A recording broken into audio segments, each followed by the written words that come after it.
सत गुरुदेव जी की जय। बंदी छोड़ पूर्ण प्रसाद कोई साहब की जय।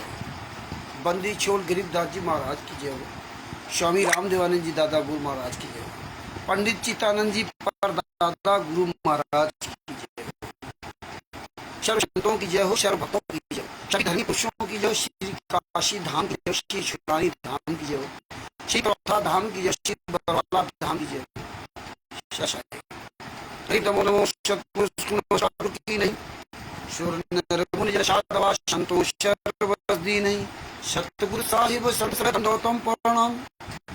आगे पीछे मध्य हुए तीन गुंजा कुर्बान नराकार निर्भीषणम कालजाल भय भंजनम निर्लेपम निजनीय गुणम अकल अनुबेशुन दुनम सोहम सुरति समापतम सकल समाना निरतिले उज्ज्वल हिरंबर हरदम में बेपरवाह अथा है वार पार नहीं मध्यतम गरीब जो सुमिरत सिद्ध होई गणनायक गलताना करो अनुग्रह सोई पारस पद परवाना आदि गणेश मनाऊं गणनायक देवन देवा चरण कमल लो लाऊं आदि अंत करूं सेवा परम शक्ति संगीतम रीति दाता सोई अविगत गुण अतीतम शत पुरुष निर्मोही जगदम्बा जगदीशम मंगल रूप मुरारी तन मन अर्पूं शीशम भक्ति मुक्ति भंडारी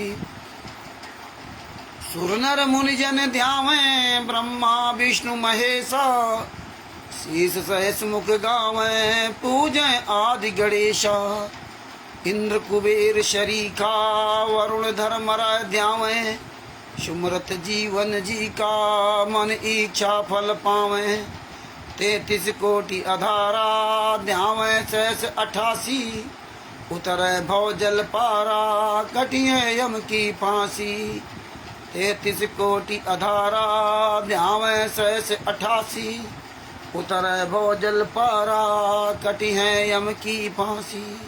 सत साहिब बंदी छोड़ सतगुरु संत रामपाल जी महाराज की जय हो। हरिदास जी को सत साहिब परमात्मा की सभी प्यारी आत्माओं को कानपुर से रामचंद्र दास की सत साहिब परमात्मा की सभी प्यारी आत्माओं को मुझदास रामचंद्र दास की सत साहिब जय हो। बंदी छोड़ की सभी परमात्मा की सभी प्यारी आत्माओं से निवेदन है कि आप सब लोग अपना नाम और मोबाइल नंबर अपने क्षेत्र का नाम जो जिस जिला से बिलोंग करता है अपने जिला का नाम जरूर लिखा करें और ज्ञान अमृत एवं षड्यंत्र का विश्राम पुस्तक का नाम और बिहार के सीनियर एडवोकेट शशिभूषण जी का नाम और उनका मोबाइल नंबर इतनी बात एक बार जरूर आप सब लोग लिख के डाला करें। जो भी आप कमेंट करते हो तो सबसे पहले आप अपना नाम अपना मोबाइल नंबर अपने जिला का नाम और शशिभूषण जी का मोबाइल नंबर उनका नाम ज्ञान अमृत सेंटर का विश्राम पुस्तक मंगवाने के लिए लिखें, उनका पूरा पता लिखें। ये जरूर लिखा करें आप शशिभूषण जी का मोबाइल नंबर अपना मोबाइल। एक बार आप ये जरूर सभी लोगों से मेरा निवेदन है कि जरूर लिखा करें। और YouTube पर कोई भी भगत वीडियो YouTube के वीडियो ग्रुप में डालता है तो आप सब लोगों का एक परम कर्तव्य होना चाहिए कि आप उस YouTube के उस चैनल का उस वीडियो को सब्सक्राइब करना चाहिए और सबको एक एक दो दो कमेंट्स जरूर करना चाहिए। और बाकायदे मोबाइल नंबर आप लिखिए कि आप मुझसे भी ज्ञान अमृत सेंटर का विश्राम पुस्तक प्राप्त कर सकते हैं और बिहार के सीनियर एडवोकेट शशिभूषण जी जिनके द्वारा ये पुस्तक लिखी गई है आप उनसे पुस्तक मंगवाएं। तो बिहार के सीनियर एडवोकेट जो सत साहिब चैरिटेबल ट्रस्ट एवं सत साहिब सेवा दल के जो राष्ट्रीय प्रबंधक जी हैं शशिभूषण जी तथा सीनियर एडवोकेट जिनके द्वारा संत रामपाल जी महाराज ने ज्ञान अमृत सेंटर का विश्राम पुस्तक लिखवाई है। तो ये इस तरह का जरूर आप सब लोग लिखा करो। इसके बाद आप जो कमेंट करते रहें लेकिन एक बार आप ये जरूर लिखा करो। क्यों ये कमेंट लिखोगे, कमेंट में अपना नाम हो सकता है आपके ज़िले का कोई व्यक्ति आपसे संपर्क कर ले जैसे हम कानपुर से, रामचंद्र दास कानपुर से, हरीश दास मुजफ्फरनगर, है ना, इस तरह कोई भी है, गोपाल दास महाराष्ट्र से, है ना, तो जो भी जाओ, ईश्वर दास छत्तीसगढ़, अपना जिला और अपना स्टेट भी लिख दो, तो क्या होगा कि स्टेट के बारे में लोग जानेंगे यार छत्तीसगढ़ से है ये, और जिला का नाम लिख दोगे तो जिला के, तो आपके जिला कोई व्यक्ति हो तो आपसे संपर्क कर सकता है। तो ये एक बार आप जिसके भी चैनल में जुड़ो, यूट्यूब पर या फेसबुक में, तो इतना ज़रूर आप काम करने का थोड़ा कष्ट सहें। और बात बाकी तो परमेश्वर की बड़ी दया है, जो आप जैसे भाई बहन सत्य का बीड़ा उठा लिया है और सत्य बोलने के लिए आप रात दिन मेहनत कर रहे हो। तो भगत भाइयों, दास जो थोड़ा दांत के दर्द से परेशान था, तो अभी परसों मैंने एक दांत उखड़वा दिया, ऊपर की दाढ़, मतलब अभी तक हम 3 दांत उखड़ा चुके हैं और मेरा 4 दांत उखड़ गए, 4, 5वां उखड़ने का नंबर है। तो वही अभी थोड़ा इसे प्रॉब्लम है इस तरफ, तो ज़्यादा देर लाइव नहीं आऊँगा, थोड़ी देर आप तक थोड़ी सूचना पहुँचानी थी, और थोड़ा थोड़ा करके वैसे भी ज़्यादा हो जाता समय। तो भगत भाइयों, परमेश्वर ने बड़ी दया की। देखिए, जो परमात्मा दास से बुलवाते थे, 1999 से षड्यंत्र रचा जा रहा था, 1999 से षड्यंत्र रचा जा रहा था, और 2006 में राष्ट्रीय सेवा समिति गुंडों ने, सतलोक आश्रम संचालक गुंडों ने, संत रामपाजी वाला लड़का वीरेंद्र, मनोज, अनारोमाई और अंजू मंजू, महेंद्र बगोड़ा, रामकुमार ढाका, राज कपूर, राजेंद्र, पुरुषोत्तम सैनी आदि आदि गुंडे, विष्णु साहू, उस समय नहीं था लेकिन अब तो है, ये सब गुंडे 1999 से षड्यंत्र रख रहे, 1999 से, और धीरे धीरे परमात्मा सारे सबूत दिखाने लगे। इसीलिए उन्होंने बंदी छोड़ भक्ति मुक्ति ट्रस्ट के पर्चे पर फर्जी नाम दीक्षा देना शुरू किया, फर्जी पर्चा आपको देना शुरू किया। उस पर्चे पे कोई मोहर नहीं, किसी कोई साइन नहीं, बस बंदी छोड़ भक्ति मुक्ति ट्रस्ट, सतलोक आश्रम बरवाला, हिसार हरियाणा, यह करो था, बस ये उसमें लिख दिया गया। जबकि हम आज 21वीं सदी पढ़े लिखे लोग हैं, और हमारी आपकी इतनी भी बुद्धि काम नहीं किया कि यार कोई भी आदमी संस्था का नाम लिख दे, ना उसकी संस्था का आपको पता, ना इसमें कोई मोहर है, मोहर भी लगा दे, फर्जी साइन भी कर दे, लेकिन आपको पता ही नहीं कि बंदी छोड़ भक्ति मुक्ति ट्रस्ट का चेयरमैन कौन है, आपको पता ही नहीं कौन बंदी छोड़ भक्ति मुक्ति ट्रस्ट का अध्यक्ष है, आपको पता नहीं, क्योंकि उसमें कुछ लिखा ही नहीं है, बस रजिस्ट्रेशन नंबर डाल दिया 39 फलाने फलाने। और ये तो सच का मार्ग था, सच के मार्ग भी इन्होंने सतलोक आश्रम बरवाला के बाहर भी इन्होंने कभी ये नहीं लिखा बंदी छोड़ भक्ति मुक्ति ट्रस्ट सतलोक आश्रम बरवाला हिसार हरियाणा, कभी नहीं लिखा इन्होंने। ये चाले हमें आपको समझना चाहिए था, लेकिन हम लोग इतने बुद्धिमान नहीं थे, नहीं समझ पाए। लेकिन परमात्मा तो बाद में अपना काम करते हैं, तो समय रहते जो जो इन्होंने कुकर्म किए, परमेश्वर ने आज इन्हीं के द्वारा लिखी हुई पुस्तकों को या जजमेंटों में परमेश्वर ने सब कुछ खुलासा करवा दिया। आज ये राष्ट्रीय सेवा समिति गुंडे अपनी ही पुस्तकों का सामना नहीं कर सकते। ये देखो बरवाला की घटना की सच्चाई, ये बड़े सच्चे हैं। करौथा कांड का रहस्य नाम पुस्तक लिखी थी, आज ये अपनी ही पुस्तकों का सामना नहीं कर सकते, चोरों की तरह छुप करके रह रहे हैं। ये हालात, ये 3 प्रकार की बरवाला की घटना की सच्चाई पुस्तक, बरवाला की घटना की सच्चाई थी, तो अब ये झूठ क्यों हो रही, अब इन सच्चाई का सामना क्यों नहीं करते भैया? ये हमने तो नहीं लिखी थी ना, ये भ्रजज कुमार पे अब सब जज सहयोग है।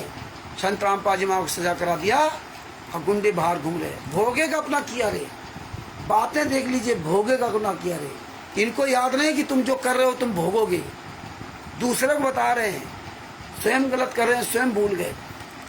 न्यायालय की कीर्ति गरिमा, अब इनके सबके ज्ञान कहाँ चले गए? अब कोई पुस्तक नहीं लिखी जा रही है, अब केवल एक पुस्तक संत रामपाल जी महाराज नाम से ज्ञान की, बस तमाम तरह के मिलावट करके बोली जा रही है। अब ये मानवता का ह्रास नहीं हो रहा, मानवता का ह्रास तथा विकास। अब ह्रास और विकास ये भूल गए। राष्ट्रीय सभा सेवा समिति के नियम, फर्जी टेस्ट बना के नियम भूल गए। ये देखो हरि आए हरियाणा में, अब हरि नहीं आए हरियाणा में, अब हरि नहीं है, अब तो एक आम आदमी से बदतर बना रखा है। ये दूसरे के लिए ये स्लोगन लिखना बड़ा आसान काम है, दूसरों को मूर्ख बनाने के लिए। अवतार जी, अवतार इस तरह से नहीं। ये पुस्तकें चीख चीख के कह रही हैं कि भैया मेरा सामना करो मुझे क्यों छाप करके पूरी दुनिया सामने बांट दिया? संत रामपाल जी महाराज की फोटो लगा करके क्यों पूरी दुनिया के सामने मुझे बदनाम कर रहे हो? ये पुस्तकें कह रही हैं कि भैया तुमने इतने नीच काम क्यों किए राष्ट्रीय सभा सेवा समिति गुंडों? लोग पुस्तक पढ़ना छोड़ देंगे। मैं तो एक बेजान वस्तु हूँ और तुमने मुझे इतना बदनाम कर दिया फर्जीवाड़ा करके। अगर तुमने लिखी थी, तुमने अगर गुरु जी के आदेश से लिखी थी, तो भैया इन पुस्तकों को लेकर के आज सामना क्यों नहीं करती? कहाँ छुप गए?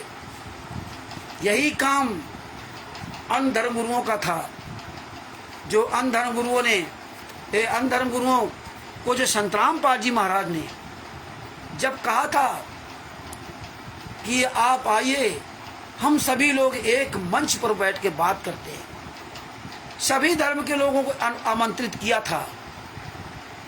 और इसमें राष्ट्रीय सभा सेवा समिति के गुंडों की चाल भी हो सकती है। आने वाले समय में ये भी सब उजागर हो जाएगा। फिर भी हम कहेंगे चलो ठीक है, संत रामपाल जी महाराज ने विश्व के सारे धर्म के धर्म गुरुओं को आमंत्रित किया, जी जागरण चैनल बुक कराया और आमंत्रित किया। और आमंत्रित करने के बाद भी उनके सिंहासन भी लगाए, आसन बनाए, पूरी तैयारी की, लेकिन एक भी कोई अन्य धर्म गुरु का शिष्य या वो धर्म गुरु डिबेट के लिए नहीं आए। क्यों नहीं आए? ये बातें आपको बहुत गहराई समझना चाहिए। आप इन बातों को हल्के में मत लीजिए।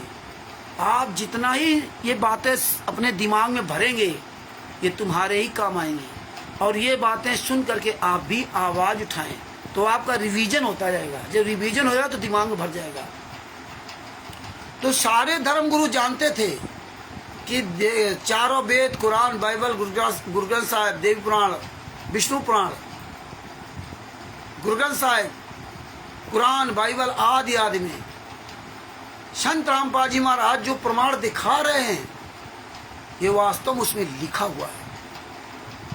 और उसकी चर्चा ये धर्मगुरु हजारों साल तक कर रहे हैं। तो अब वो किस मुंह से संत रामपाल जी महाराज का सामना करें? कैसे, हमें क्या सबूत लेकर के आए? आपका सामना जिस तरह आप चैनलों पर डिबेट देख के नेताओं की, मंत्रियों की, दोनों एक दूसरे को गाली देते हैं, फिर दोनों मंच पे आते हैं, दोनों मंच पे फुल कॉन्फिडेंस के साथ आते हैं, फुल। दोनों के चेहरे देख लीजिए। एक पार्टी का नेता या मंत्री या उसका जो प्रवक्ता है, राष्ट्रीय प्रवक्ता, जब दूसरे पार्टी के नेता को जवाब देता है और अपनी पार्टी का डिफाइन करता है, बचाव करता है, तो आप सुनते तो आपको ऐसा लगता है कि सामने वाली पार्टी नंबर 1 की चोर मूर्ख है, चोर है, गद्दार है, बेईमान है। वो दूसरी पार्टी का नेता सुनता रहता है या सुन करके मुस्कुराता रहता है। फिर दूसरी पार्टी वाला नेता जब उसको गाली देता है, उसकी जब कमियां उजागर करता है, तो आपको लगता है यार ये नेता सही है। ये वाक पटुता, मतलब ये बोलने में चतुरता देखिए। दोनों बेईमान ठग हैं, दोनों पार्टी के नेता चोर हैं। एक आध उसमें अच्छे हो सकते हैं, बाकी ज़्यादातर 99% सब चोर बेईमान। तो चोर चोर का ही सामना कर सकता है। ये बात बहुत गहराई से समझना। आप जब किसी को चैलेंज देंगे तो वो चैलेंज आपकी स्वीकार करके आपका सामना तब करेगा जब आपके अंदर भी वो कमियां देखी होगी। अगर आपके अंदर कमियां नहीं हैं और उसकी सारी कमियां उजागर हो गई प्रमाण सहित, तो कभी जिंदगी वो सामना नहीं कर सकता। वो फिर आपको तमाम तरह के आक्षेप लगा करके अपने आप को किनारे कर बचने की कोशिश करेगा। और आम पब्लिक क्या होती है, आम पब्लिक इस गहराई को नहीं समझती है। लेकिन ये गहराई आप सबको समझना होगा, ये गहराई आप सबको समझना होगा कि विश्व के सारे धर्मगुरु संत रामपाल जी महाराज का सामना करने के लिए क्यों नहीं आए।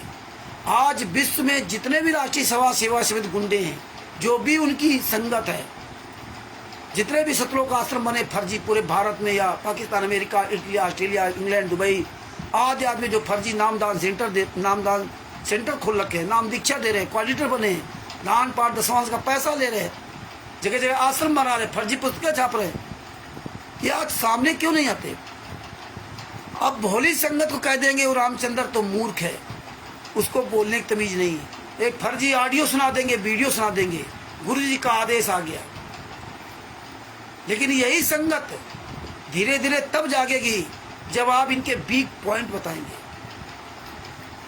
आप सामना क्यों नहीं करते। और देखिए, आप लोगों का सामना नहीं कर सकते, जितने भी आंदोलनकारी हैं आपका तो सामना कर ही नहीं सकते। आप देखिए अन्य धर्मगुरु के चेला, जो धर्मगुरुओं को संत रामपाल जी महाराज ने जिनको इनवाइट किया था, उन धर्मगुरुओं की औकात नहीं थी जो संत रामपाल जी महाराज का सामना कर सकते थे, कर सके। तो करें कैसे बेचारे। संत रामपाल जी महाराज ने कोई अपनी तरफ से कुछ लिखा ही नहीं है। जो तुम्हारी पुस्तकों में लिखा था वही उन्होंने उतारा। भक्ति सौदागर का संदेश पुस्तक में इन लोगों ने गायब कर दिया, वो अलग बात, पुस्तक को हटा दिया। तो अब आप कैसे आओगे, संत रामपाल जी महाराज झूठा कैसे साबित करोगे। क्योंकि संत रामपाल जी महाराज ने अपना कुछ लिखा ही नहीं है। संत रामपाल जी महाराज ने कभी दान पाठ दशवांश का पैसा मांगा ही नहीं है। संत रामपाल जी महाराज का कोई आश्रम है ही नहीं। संत रामपाल जी महाराज के नाम से फूटी कौड़ी नहीं है। संत रामपाल जी महाराज के नाम से 1 इंच जमीन नहीं है। ये संत रामपाल जी महाराज के शिष्य भले ही न जानते हो। और हाँ, संत रामपाल जी महाराज की कोई संस्था, कोई ट्रस्ट ही नहीं है। संत रामपाल जी महाराज ने किसी को अपना उत्तराधिकारी बनाया ही नहीं है। संत रामपाल जी महाराज ने किसी को भी किसी प्रकार का लिखित में आदेश या बोल करके सब संगत के सामने कोई भी आदेश दिया ही नहीं है। तो इसी तरह से ना अन्य धर्म गुरुओं के पास संत रामपाल जी महाराज खिलाफ बोलने के लिए एक भी कोई सबूत नहीं है। वो जानते हैं सब, क्योंकि राष्ट्रीय सभा सेवा समिति गुंडे सारे धर्मगुरुओं से मिले हुए हैं, उनको सब पता है। लेकिन संत रामपाल जी महाराज के शिष्यों को भले ही न पता हो। तो इसलिए वो धर्मगुरु संत रामपाल जी महाराज का सामना नहीं किया। लेकिन आज वही धर्मगुरु उनके शिष्य, उन धर्मगुरुओं के सिख डंके के चोट पर राष्ट्रीय सभा सेवा समिति के गुंडों को, सतलोक आश्रम संचालक गुंडों को, फर्जी पुस्तक बेचने वाले गुंडों को खुलेआम चैलेंज देते हैं। और यहाँ तक चैलेंज देते हैं कि या तो तुम हमारे आ जाओ या जहाँ बताओ हम आ जाएं। तो वही दुहाई देते हैं ये लोग, गुंडे लोग, संत रामपाल जी महाराज के सामने तुम्हारे जितने चारों धर्म के गुरु थे वो नहीं आए, मुसलमान के गुरु नहीं आए, अन्य धर्म गुरु चारों धर्म के लोग नहीं आए। संत रामपाल जी महाराज ने बुलाया था। आज आप बोल रहे हो, हाँ आज उनके शिष्य बोल रहे हैं और आप बताते हो मैं 17 करोड़ हूँ, 15 करोड़ हूँ। तो आप उनका सामना क्यों नहीं करते। क्योंकि ये पुस्तकें ये जो तुमने पुस्तकें छापी थी ना, ये पुस्तकें की सच्चाई सब जान गए। आओ अपनी पुस्तक का सामना करो आकर के। आओ ये मानवता का हरास विकास कहाँ चला गया, न्यायालय की गिरती गरिमा कहाँ चली गई, भोगेगा अपना किया रे कहाँ चला गया। ब्रजज कुमार पर बरवाला की घटना की सच्चाई 3-3, 4-4 प्रकार की पुस्तकें आप उतारते रहे, लिखते रहे। आज और ज्ञान गंगा, जीने की राह, आदि आदि पुस्तकें। आज वो धर्मगुरु सच्चाई जान गए कि तुम गुंडे हो, तुम फर्जी पुस्तक छापते हो, तुम्हारा सारा काला चिट्ठा वो जान गए। कहाँ पुस्तक छपती है कोई पता नहीं, किस संस्था के द्वारा आप लोग चल रहे हो कोई पता नहीं, सारा सब कुछ फर्जी। और आज पूरी दुनिया जान गई, क्योंकि परमात्मा के अन्य बच्चे भी पूरी दुनिया में सच्चाई फैला रहे थे। और खास तौर पे आंदोलनकारी भाई बहन, तुम्हारा पूरा काला चिट्ठा पूरी दुनिया के सामने वायरल कर दिया। इसलिए आप उनका सामना नहीं कर सकते, जगत के लोगों का सामना नहीं कर सकते, मीडिया का सामना नहीं कर सकते। फर्स्ट इंडिया न्यूज चैनल के विजेंद्र सोलंकी ने राजस्थान के जयपुर में उन्होंने लाइव डिबेट के लिए 2 बार बुलाया। एक शायद 25 या 30 मिनट की डिबेट रखी थी, एक लगभग 1 घंटे की डिबेट रखी थी। लेकिन कोई भी राष्ट्रीय समाज सेवा समिति गुंडे की हिम्मत नहीं हुई कि लाइव डिबेट में शामिल हो जाता है। क्यों नहीं शामिल होते? आप विचार कीजिए, चोर की तरह क्यों भाग रहे हैं? बड़े बड़े इनके प्रवक्ता राज कपूर, राजेंद्र, पुरुषोत्तम सैनी, राम कंवर ढाका, महेंद्र, अमित, ये सब कहाँ मर गए? अभिषेक चौधरी जो साला मीडिया वाला बना घूम रहा है, वीरेंद्र, मनोज आदि, ये सब कहाँ मर गए? कहाँ इनके सब प्रवक्ता मर गए? जगत के प्रवक्ता, उसमें 3 लोग 4 लोग शामिल हुए, लेकिन ये लोग शामिल नहीं हुए। इतने डर गए, इतने कायर, क्योंकि सच्चाई सबको पता चल गई। तब देखिए विजेंद्र सोलंकी ने चैनल में ज्ञान अंधश्रद्धा भक्ति खतरा जान पुस्तक को फाड़ दिया, लेकिन इनकी औकात नहीं थी कि उसके खिलाफ कोई कार्रवाई कर सकते थे। क्योंकि तुम लोग हो कौन? तुमको संत रामपाल जी महाराज ने एथराइज किया होता तो तुम कार्रवाई करते। अंधश्रद्धा भक्ति खतरा जान से लावा जितनी पुस्तकें हैं किस संस्था के द्वारा चल रही हैं, कौन छाप रहा है, जीएसटी नंबर फलाना नंबर कहाँ है, कहाँ पर इसका डिपो है? ये इलीगल जो पुस्तकें आप छाप रहे हो, गैर कानूनी पुस्तकें, तो ये गैर कानूनी पुस्तकों के पक्ष में आप कहीं जा नहीं सकते। वहीं पर जो ये ज्ञान अमृत शरण का 20वां पुस्तक है, इस पुस्तक को कोई माई का लाल फाड़ नहीं सकता नेशनल चैनल पर, या किसी भी पुस्तक को कोई नहीं फाड़ सकता है, क्योंकि इनमें ये असली पुस्तक है। इसमें संस्था का नाम, इसमें लेखक का नाम, वो स्वयं शतभूषण जी जिन्होंने पुस्तक को लिखा संत रामपाल जी महाराज के आशीर्वाद से, वो स्वयं ही अपने हाथ से पुस्तक देते हैं, स्वयं अपना ट्रस्ट का नाम लिखा हुआ है, स्वयं अपना पूरा पता लिखा हुआ है, स्वयं ही पुस्तक अपने हाथ से देते हैं। हम सब लोग उन्हीं के हाथ से पुस्तक लाते हैं। ये होते असली पुस्तक की पहचान। तुम गुंडे बताओ कहाँ पुस्तक छापते हो, कहाँ डिपो है, किसको अधिकार दिया? नहीं दिखाओगे, इसलिए सामने नहीं आ सकते। तो ये भगत भाइयों, ये गहराई से बारीकियां समझो। इसलिए ये गुंडे नेशनल चैनल का भी सामना नहीं कर सकते, अपने छोटे छोटे चैनल बनाकर ये भौंकते हैं। तो इसलिए भाइयों देखिए, अब हम मेन अपने टॉपिक पर आते हैं। जो पहला कांड इन्होंने कराया 12 जुलाई 2006 को, इसके पहले से इन्होंने तैयारी बनाई थी। छुड़ानी धाम कांड से इन्होंने शुरुआत की, वहाँ मारपीट किया। ये मारपीट का मार्ग नहीं था, और ये गुंडे जा करके चढ़ाई किया। राम कंवर ढाका, राज कपूर, राजेंद्र, पुरुषोत्तम सैनी आदि आदि, महेंद्र बगोड़ा, संत रामपाल जी महाराज, बहनोई कृष्णा, या और भी, ये सब गुंडे वहाँ पर जा चढ़ाई किया और वहाँ मारपीट किया। और कृष्णा ने तो उसके नाक पर रिवॉल्वर मार दिया। ये डॉक्टर है, अब बताइए, इनके पास तो रिवॉल्वर हुए थे। ये संत रामपाल जी महाराज के शिष्य के पास रिवॉल्वर क्या जरूरत है? रिवॉल्वर की क्या जरूरत है? मारपीट की क्या जरूरत है? वो जब ज्ञान हो जाता तो आदमी स्वयं मर जाता है। इब्राहिम सुल्तान आदम जी इतने ताकतवर थे, सब कुछ त्याग दिया। नरसिंह जी इतने ताकतवर थे, सब कुछ त्याग दिया। और तुम रिवॉल्वर लेके घूम रहे हो, राइफल लेके घूम रहे हो। ये संत रामपाल जी महाराज के शिष्यों को बात समझ में आनी चाहिए। वहां से इन्होंने शुरुआत की और इन लोगों ने जो उस समय के मुख्यमंत्री, कांग्रेस के मुख्यमंत्री भूपेंद्र सिंह हुड्डा थे, उनसे मिल करके, और स्वयं तो आर्य समाजी थे और आज भी है। आर्य समाजियों कुछ अराजक तत्व आर्य समाजी से मिल करके, ना पूरी आर्य समाजी नहीं इनके साथ में, उनसे मिल करके ये कांड करवाया। भक्तों का पैसा लूटते रहे और उसे मौज करते रहे। अब आप विचार कीजिए, 12 जुलाई 2006 को FIR नंबर 198/2006 रोहतक में, थाना रोहतक सदर में रजिस्टर की जाती है। उसमें संत रामपाल जी महाराज सहित 38 मुलजिम बनाए जाते हैं। 38 मुलजिम बनाए जाते हैं। ये ध्यान रखना, 12 जुलाई 2006 को। और इसके बाद ये जितने 37 लोग होते हैं, ये सब अपनी जमानत कराकर जेल से बाहर आ जाते हैं।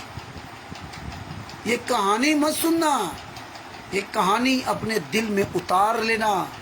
इसलिए आपसे रिक्वेस्ट करता हूँ कि आप सब लोग रिवीजन किया करें, आप सब लोग अपनी वीडियो बना के डाला करें। ये ना देखो कि हरीश जी आ रहे तो हम ना आए, फलाने आ रहे तो हम ना आए। आपके समय है, आपके पास समय है और ये कई समय निर्धारित हो रहा है, तो आप भी बोलो, हरीश जी भी बोल रहे हैं, कोई बात नहीं। कोई लाइक करे या ना करे, आप बोलते रहिए। तो ये बातें सुन करके रिवीजन करते जाओ और लिख लिया करो पॉइंट। एक रजिस्टर बना लीजिए, उसमें पॉइंट लिख लिया करो, ये हमेशा काम आएंगे आपके पास। आप गुरु जी के लिए नहीं, अब आपके लिए फायदेमंद होगा। इसलिए बारीकियां समझो, ये कोई बताएगा नहीं। वकील के पास जाओगे तो आपके फीस लेगा और चूतिया बनाएगा, तो ये ध्यान रखना। तो आप विचार कीजिए कि 2006 में 12 जुलाई 2006 में केस रजिस्टर्ड हुआ। उसमें 38 लोग संत रामपाल जी महाराज से, 37 लोग जमानत करवा के जेल से बाहर आ जाते हैं और संत रामपाल जी महाराज की जमानत नहीं करवाते।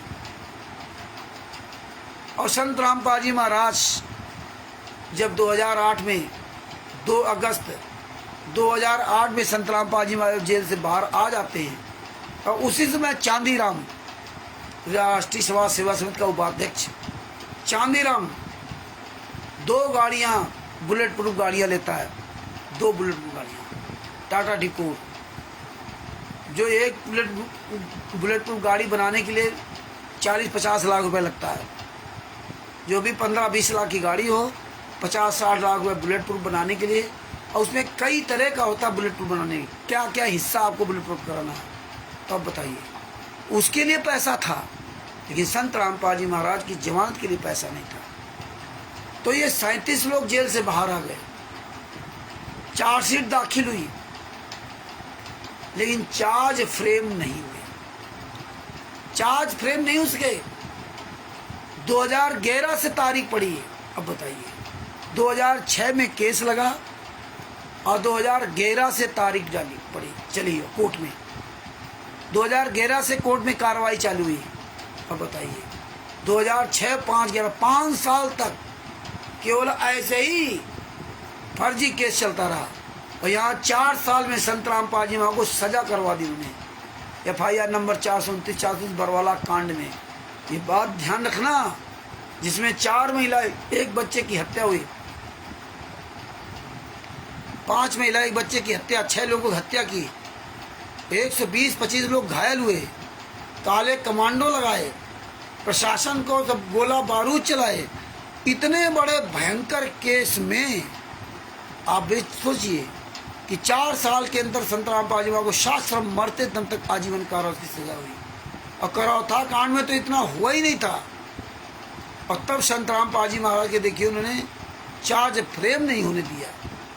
2006 से लगा के 2011 तक ये लोग तारीख पे जाते ही नहीं थे। जमा तो करवा ली, तारीख पे नहीं जाते थे। चार्ज फ्रेम हो कैसे? इनके खिलाफ सम्मन हो जाते थे, वारंट हो जाते थे। वारंट होने के बाद फिर आप गए, फिर उन्हें नए सिरे से फिर जमात करा लिया, और जमात कराने के बाद फिर ही नहीं जाते थे। ये सिलसिला ये चलाते रहे सब मिल करके, ऐसे ये तारीख पे तारीख लेते रहे, लेकिन संत रामपाल जी महाराज की जमानत नहीं कराई। ये विचार करिए आप लोग। ये परमात्मा इसीलिए बारीकी आप तक पहुंचवा रहे हैं, इसलिए आज स्टिकर बनाए हैं। आज वीडियो बनाऊंगा ई कोर्ट सर्विस से, एक वीडियो बना डालूंगा, आज डाल दूं या कल डाल दूं, उसमें और आपको सारी इस बातें समझ में आएंगी। दूसरी बात, ये जो चार्ज फ्रेम शुरू हुआ 2014 के बाद, यानी बरवाला कांड के बाद ये चार्ज फ्रेम हुए। अब बताइए, 2006 में केस लगा और 2014 में बरवाला कांड के बाद, यानी 14-15 में ये सब जो है इनका चार्ज फ्रेम होना शुरू हुआ। बताइए, 8 साल तक ये केवल सिर्फ तारीख पे तारीख लेते रहे। इतने ये नीच, इतने कुकर्मी आदमी ये जानते थे कोई जानेगा नहीं। लेकिन परमात्मा ये 3-4 दिन जो घर में आप लोगों के सामने नहीं बुलवा रहे, तो ये सब सच करवाते रहे। ऐसा मत समझना कि हम चुपचाप बैठ जाते हैं। काम भी करता हूं और परमेश्वर की दया से समय मिलता तो करमाता करवाते भी हैं। तो ये चार्ज फ्रेम 2014 के बाद हुए, और वो भी ये जो पकड़े गए उनके कोर्टों में केस में, जब बरवाला कांड 18/9/2014 के बरवाला कांड में जब ये पकड़े गए, अरेस्ट हुए, तब इनके पास चार्ज फ्रेम शुरू हुए, और नहीं तो चार्ज फ्रेम अभी होते ही नहीं। ये बात सोचिए कितनी बड़ी प्लानिंग से काम किया इन्होंने। और देखिए, इनके केस जो दूसरे कोर्टों में लगे थे, तो वहाँ से भी इनके पास, क्योंकि जब पकड़े जाते तो पूरी छानबीन होती है, तो उन्होंने भी, कोर्ट ने लिख के दिया कि मेरी बिना इजाज़त के इन लोगों को ऐसे बेल वगैरह ना दिया जाए, इनको छोड़ा ना जाए, इन पे केस चलाया जाए, क्योंकि हमारे यहाँ ऑलरेडी इनका केस चल रहा है। तो ऐसे कई लोग हैं, जब पकड़े जाते हैं तब पता चलता है कि यार 2006 वाले केस में ये सब थे, आज तक चार्ज फ्रेम नहीं हुए। ये लोग इस तरह कोर्ट को गुमराह करते रहे, तारीख पे तारीख लेते रहे, सम्मन हुए, वारंट हुए, लेकिन कोर्ट नहीं है। जब वारंट हुए तो फिर दूसरी जमानत लगाकर जमानत ले लिया, फिर इसके बाद नहीं जाते रहे। सालों साल ऐसे टरकाते 2006 से लगा 2014 तक 8 साल तक इन्होंने ये प्रक्रिया की। आप सोचिए कितने ये नीच लोग हैं, क्योंकि आप तो बाहर आ गए 37 लोग, संत रामपाल जी महाराज जेल में पड़े। और देखिए इनकी मजे की बात, इनका सबका वकील कौन था? RS हुड्डा। मतलब 38 लोगों के, संत रामपाल जी महाराज सहित 37 गुंडे और प्लस संत रामपाल जी महाराज, 38 लोगों का वकील कौन था? RS हुड्डा। RS हुड्डा वकील संत रामपाल जी महाराज के लिए काम नहीं करता था, संत रामपाल जी महाराज के खिलाफ काम करता था। ये कोई हम बनावटी कथा नहीं बता रहे आपको, ये कोई सत्यनारायण की कथा नहीं है कि हम आपको सत्यनारायण की झूठी कथा सुना रहे हैं। हमारे गुरु सत्यनारायण की असली कथा सुनाते हैं, और वो संत रामपाल जी महाराज का शिष्य भी रामचंद्र दास असली कथा ही सुनाता है। तो ये कोई सत्यनारायण कथा नहीं जो हम अपनी आप पे बोल रहे हैं। इसलिए आपको जजमेंट की फाइल भेजी है, PDF भेजी है आपके पास, 97 पेज की है, ये PDF निकलवा लेना आप लोग। दूसरी बात, काफ़ी मतलब आर्डर हमने लगभग 129 आर्डर है, 129 आर्डर हैं। उसमें कल रात में दास ने 60 आर्डर की PDF निकाली और 60 आर्डर का जो है निकाले। अभी बात बाकी 59 आर्डर और निकालने हैं। टाइम लगता है सब इसमें भगत जी, रात में 12-1-2 बजे तक 1 बजे तक काम करना पड़ता है। बार बार ऐसे देखते रहो तो 60 आर्डर निकालना कोई छोटी बात नहीं। उनकी फ़ोटो कॉपी करना, उसमें लिखना भी, और फिर पीडीएफ ग्रुप में डालना भी, और ग्रुप के नीचे पीडीएफ के नीचे लिखना भी। ये सब अपने पर्सनल में डाल रखा है, ये सब भेजूंगा आपके पास। ये जितने भी हम आपको भेजे हैं, 129 में तो जजमेंट है, 128 तक जितने भी आर्डर हैं, इनकी सब की आप एक एक फाइल निकलवा लिए। किसी में 1 पन्ना है, किसी में 2 पन्ने हैं, किसी में 4 पन्ने, किसी में 10 पन्ने होंगे। आप सब लोग ये पीडीएफ की फाइल निकलवा लें और ये सब सुरक्षित अपने पास रखें। अगर आप ये लड़ाई, लंबी लड़ाई लड़ना चाहते हैं तो यही काम आएंगे। साल 2 साल के अंतर्गत आप अगर ये सारे सबूत अपने पास रख लिए और ये सबूत लेके के आप बोलते रहे, तो वो दिन दूर नहीं जिस दिन सतलोक आश्रम धनाना के गुण के आश्रम के बाहर ये आंदोलनकारी की पूरी टीम वहाँ खड़ी होगी। और ये गुंडे चाहे जितने हो जाए, ये इनकी औकात नहीं जो तुम्हारा सामना कर जाए। इसीलिए आप लोगों से कहता हूँ कि अपनी आवाज़ बुलंद करो। ये सारे सबूत देख करके नहीं, ये किसी हालत में तुम्हारे सामने आने लायक नहीं बचे। लेकिन राष्ट्रीय सेवा समिति गुंडों, क्वालिटरों, नामदान संचालकों, याद रखना, परमेश्वर की दया से कानपुर से रामचंद्र दास खुलेआम चैलेंज देता अपने गुरु के आशीर्वाद से कि अगर मेरे गुरु जी संत रामपाल जी महाराज के आशीर्वाद रहा तो तुम गुंडों के सतलोक आश्रमों के बाहर आकर के तुम्हारी ऐसी तैसी वहां करूंगा। चाहे जितने तो अपने साथ जोड़ लेना। 17 करोड़ छोड़ दीजिए, 17 करोड़ तो क्या, आप 145 करोड़ भारत की पूरी जनता अपने पीछे लगा लेना। आप पूरे विश्व के 8.5 अरब जनता को भी अपने पीछे लगा लेना। लेकिन तुम्हारी औकात नहीं है जो हम लोगों का सामना कर जाओ। संत रामपाल जी महाराज के जितने भी आंदोलनकारी भाई बहन हैं, ये सब रात दिन बोल बोल करके पूरी दुनिया को बता देंगे, एक एक पॉइंट का खुलासा करेंगे और कर रहे हैं। और यही संगत आज आपके आसपास नहीं आएगी। अगर तुम असली बाप की औलाद हो तो एक चैलेंज आपको देता हूं, प्रार्थना अच्छे लोगों से की जाती है, गुंडे अपराधियों को से प्रार्थना नहीं की जाती है। प्रार्थना करने वाला मूर्ख होता है। मैं तुम्हें चैलेंज देता हूं, जो तुम दिखाते हो ना विश्व का सबसे बड़ा भंडारा, इतनी संगत आ रही, इतनी संगत आ रही है।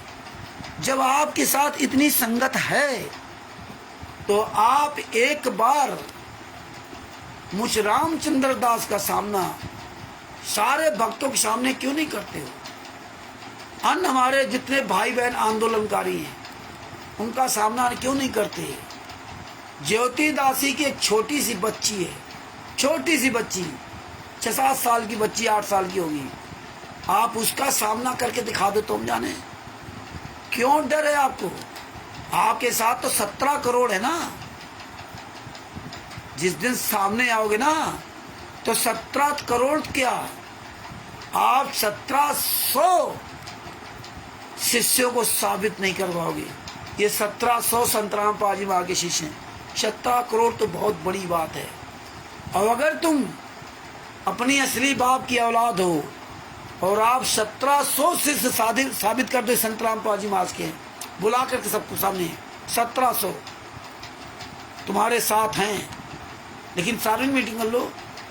तुम्हारे साथ अगर 1700 ये सारे सबूत देखने के बाद 1700 अगर तुम्हारे साथ हो जाएं तो हम जिंदगी भर तुम्हारी गुलामत करूंगा।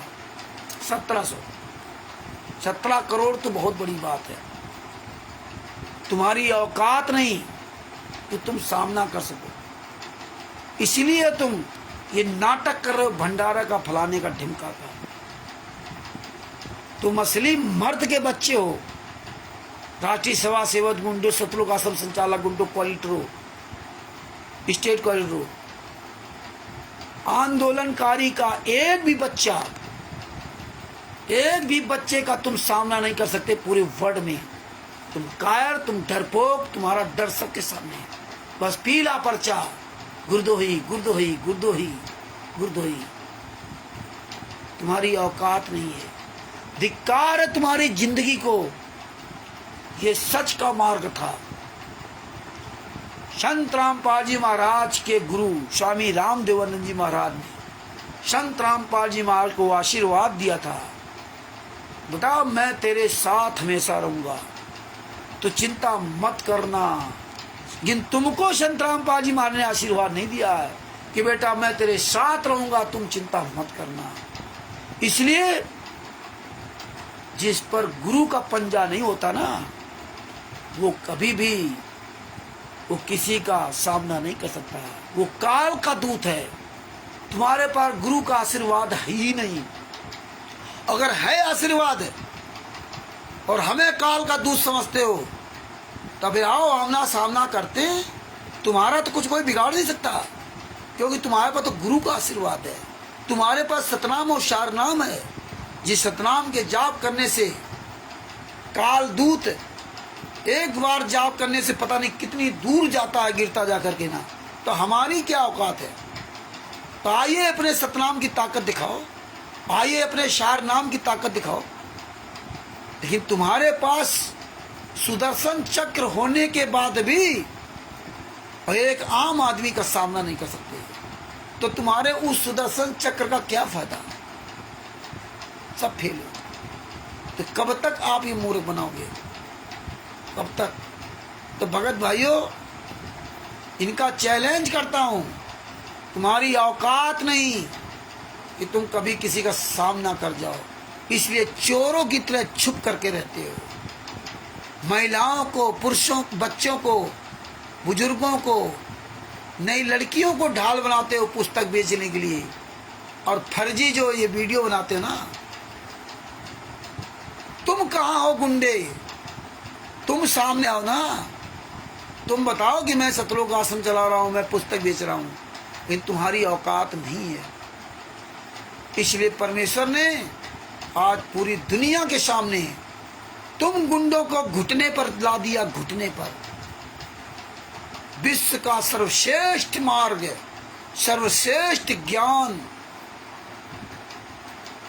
और उस ज्ञान को पाने के बाद तुम जब हम जैसे लोगों से चोर की तरह छुप कर रहे हो, चाहे पवन ठग हो या संजय ठग, सुन ले, पवन ठग हो संजय ठग भी, जूता खोरो, महानीचो, तुम जैसे कमीने संत रामपाल जी महाराज के शिष्य अपने आप कहते हो, और डर के चुपचाप चोरों की तरह छुपे हो।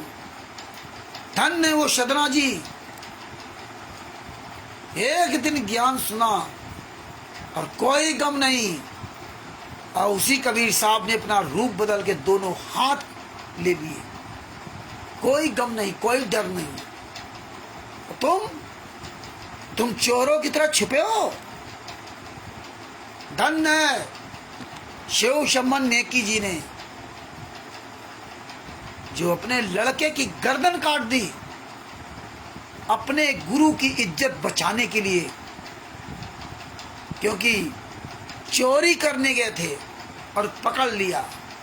मां ने कहा, यानी कि नेकी ने अपने पति संबंध का, जाओ बेटे की गर्दन काट लाओ, शिव की गर्दन काट लाओ। अपने गुरु की इज्जत बचाने के लिए कि सुबेरे लोग देखेंगे तो मेरे गुरु जी को गालियां देंगे कि इनके गुरु देखो चोरी कराने आते हैं। मेरे गुरु जी की इतनी इज्जत बेइज्जती होगी, बदनामी होगी। अपने गुरु की इज्जत बचाने के लिए अपने लड़के की गर्दन काट दी, लेकिन अपने गुरु से पूछा नहीं कि गुरुजी हम चोरी करूं या ना करूं। ना गुरु भाइयों से पूछा, कमाल और शेख फरीद से भी नहीं पूछा। और आज जिसको देखो वही कहता गुरुजी जेल से बाहर आ जाएंगे तो उससे पूछ लेंगे। गुरुजी ने हमें आदेश दिया सपनों में, गुरु जी तो मेरे साथ रहते हैं, गुरु जी तो मेरे साथ खाना खाते हैं। तिमिर दूध पवन टक कहता गुरु जी तो हमसे बात करते हो, पूरी ऑडियो हम नहीं आपको सुना सकते। मैंने कहता गुरु जी के जेल से फोन आता है। संजय अपने आप को कहता तमाम भगत। आज ये देखिए गुरु जब जेल में है तो ये नाटक हो रहा है और लोग ये नाटक सुन करके कैसे प्रभावित हो रहे हैं। लेकिन सेऊ सम्मन नेकी घर में, नेकी जी घर में स्वयं कबीर साहब, शेख फरीद और कमाल दोनों गुरु भाई और गुरु भी किसी से सलाह नहीं ली। तीनों ने किसी से साक्षात सलाह नहीं ली। और यहाँ तो गुरु जेल में है तो नई नई बातें सामने आ रही। धिक्कार है तुम जैसे लोगों को, चुल्लू भर पानी डूब के मर जाना चाहिए। अपने गुरु की इज्जत बचाने के लिए अपने गुरु से सलाह नहीं लिया, केवल ज्ञान का प्रयोग किया। राज संगत इन गुंडों के पीछे लगती, इनकी मीठी मीठी भाषा सुन करके अपने गुरु को, ज्ञान को छोड़ रही है। इसीलिए दूसरा है, अपने गुरु की इज्जत बचाने के लिए गर्दन काट दिया। और आज तुम गद्दारों, जब हम तुम्हें चैलेंज देते हैं, विश्व के अन्य धर्म गुरु के चेले, शिवांश नारायण द्विवेदी जी आदि तमाम चेले तुम्हें चैलेंज देते हैं। फर्स्ट इंडिया न्यूज चैनल का विजेंद्र सोलंकी तुम्हें चैलेंज दिया और तुम अपने गुरु जी की इज्जत बचाने के लिए सामने नहीं आए। कायरो, चुल्लू भर पानी डूब के मर जाओ। सेऊ सम्मन नेकी ने तो अपने गुरु की इज्जत बचाने गर्दन काट दी थी। ये सिर साटे की भक्ति ये होती है। और तुम अपने गुरु की इज्जत बचाने के लिए चोर की तरह छुप गए, बचाने नहीं आ रहे। होने तो बेइज्जती, मर जाओ चुल्लू भर पानी में डूब के। 17 करोड़ शिष्य जो ये गुंडे कहते हैं, हम नहीं कहते हैं। और तिमिर दूध पवन ठग, संजय ठग जैसे हरामजादो, ये उनके साथ लगी संगत। चुल्लू भर पानी में डूब के मर जाओ। धिक्कार है तुम्हारी जिंदगी को। हम तो चैलेंज करते हो, चैलेंज के साथ मुकाबला भी करते हैं। शिवांश नारायण द्विवेदी जी का भी मुकाबला किया और कई लोगों का मुकाबला किया और उनको मुंह तोड़ जवाब दिया। उनकी औकात नहीं थी, उनकी हिम्मत नहीं थी कि एक शब्द हमारे सामने बोल जाते। हम गिड़गिड़ाए नहीं पवन की तरह कि नहीं हमारे गुरु जी के ऐसा मत बोलो, ऐसा मत बोलो, ऐसा मत बोलो। इसी तरह पाकिस्तान में हुआ था। हम गिड़गिड़ाए नहीं थे, वहाँ गालियाँ देती थी, मेरे गुरु जी गालियाँ देते थे लोग। लेकिन हमने ज्ञान के आधार से, संत रामपाल जी महाराज के आशीर्वाद, ज्ञान के आधार से मुंह तोड़ जवाब दिया पाकिस्तान में भी। और ज्ञान के आधार से शिवांश नारायण द्विवेदी जी को जवाब दिया। और उनके पैनलिस्ट जितने भी थे, उन्होंने मेरे गुरु जी की तारीफ की और मुझ दास की तारीफ की। आप जो कर रहे हो आप बिल्कुल सही कर रहे हो। आप मंत्र जाप नहीं करते, अपने गुरु का नाम जाप करते हो। यही असली भक्ति है। ये है हमारे गुरु जी की पहचान। आओ मैदान में। कैसे आओगे? तुम काल के दूत हो, तुम हराम की खाने वाले हो, दान पाठ दशवांश के पैसे से मौज करने वाले। जो भी मेहनत से कमाए खाएगा उसी का परमात्मा साथ देता है। उसी का 1 रुपया खर्च किया हुआ सतमार्ग में अरबों खरबों रुपए के बराबर होता, उसी का परमात्मा स्वीकार करता, अन्य का नहीं स्वीकार करता। तो भगत भाइयों, यह बात ध्यान रखो। इसलिए हमारा आपका सामना नहीं कर सकते। अब फिर अपने वही मेन टॉपिक पर आते हैं कि ये 37 राष्ट्रीय सभा सेवा समिति के गुंडों का वकील RSS हुड्डा था। संत रामपाल जी महाराज का भी वकील RS हुड्डा था। लेकिन संत रामपाल जी महाराज ने जेल के अंदर से रोहतक कोर्ट को पिटीशन लगाई। ये में अधिकार होता जेल के अंदर जब होते हैं, पिटीशन लगाई कि RS हुड्डा जो वकील है ये मेरा काम नहीं करता, ये राष्ट्रीय सभा सेवा समिति के गुंडू काम करता है, इसलिए ये मुझे ये वकील नहीं चाहिए, मुझे दूसरा वकील उपलब्ध कराया जाए। इसको हटाया गया और इसको हटाने के बाद तब संत रामपाल जी महाराज को वीरेंद्र देशवाल जी को रोहतक कोर्ट ने वकील नियुक्त किया। वीरेंद्र देशवाल जी, आपके पास मैंने स्टिकर भेजे, उसमें देख लीजिए वीरेंद्र देशवाल जी। बाद बाकी इन सब गुंडों का वकील पहली लिस्ट में आपने देखा हो संतराम पाजी महाराज का भी वकील है, महेंद्र भी है, वीरेंद्र भी है। महेंद्र तो भगोड़ा है, पीओ प्रोक्लेम्ड, अंग्रेजी में प्रोक्लेम्ड और इसे शॉर्टकट में पीओ, हिंदी में भगोड़ा। ये 2-3 भगोड़े हैं, कुछ मर गए और कुछ केस खत्म होने के बाद भी एक आध लोग नहीं आज तक हाजिर हुए। तो जब बीरेंद्र देसवाल जी को वकील कोर्ट ने वकील दिया, इनको हटा दिया, तब बीरेंद्र देसवाल जी ने चंडीगढ़ हाई कोर्ट में पिटीशन लगाई। रोहतक कोर्ट ने संतराम पाजी महाराज को जमानत नहीं दी। देखिए ये कितनी बड़ी साजिश और कितना बड़ा ये मतलब इनका गेम प्लान देखिए। ये जानते थे कोई जान नहीं पाएगा। बीरेंद्र देसवाल जी जब सरकारी वकील मिले, क्योंकि आपका अधिकार होता है कि हम किसी भी वकील को चेंज कर सकते हैं, तो बीरेंद्र देसवाल जी जब वकील मिले तब उन्होंने चंडीगढ़ हाई कोर्ट में इनकी पिटीशन लगाई कि रोहतक कोर्ट ने इनकी जमानत कैंसिल कर दी थी। 22 महीना जेल में रहे। ये गुंडे जो गुंडई कर रहे हैं, ये गुंडों ने जो चारों तरफ करौथा आश्रम के आसपास जो गांव थे, करौथा गांव के आसपास, उन गांव में ये लड़कियों को छेड़ते थे। वीरेंद्र, मनोज, ये सब गुंडे, नवीन, ये सब हरामजादे जितने नए लौंडे थे, ये सब लड़कियों को छेड़खानी करते थे। मतलब तबाह कर दिया संतराम पाजी महाराज को बदनाम करने की कोई कसर नहीं छोड़ी। आज उन्हीं आसपास के गांव में ये पैसा लुटा रहे हैं। तो ये सब ये कुकर्म आसपास गांव में सब करते थे।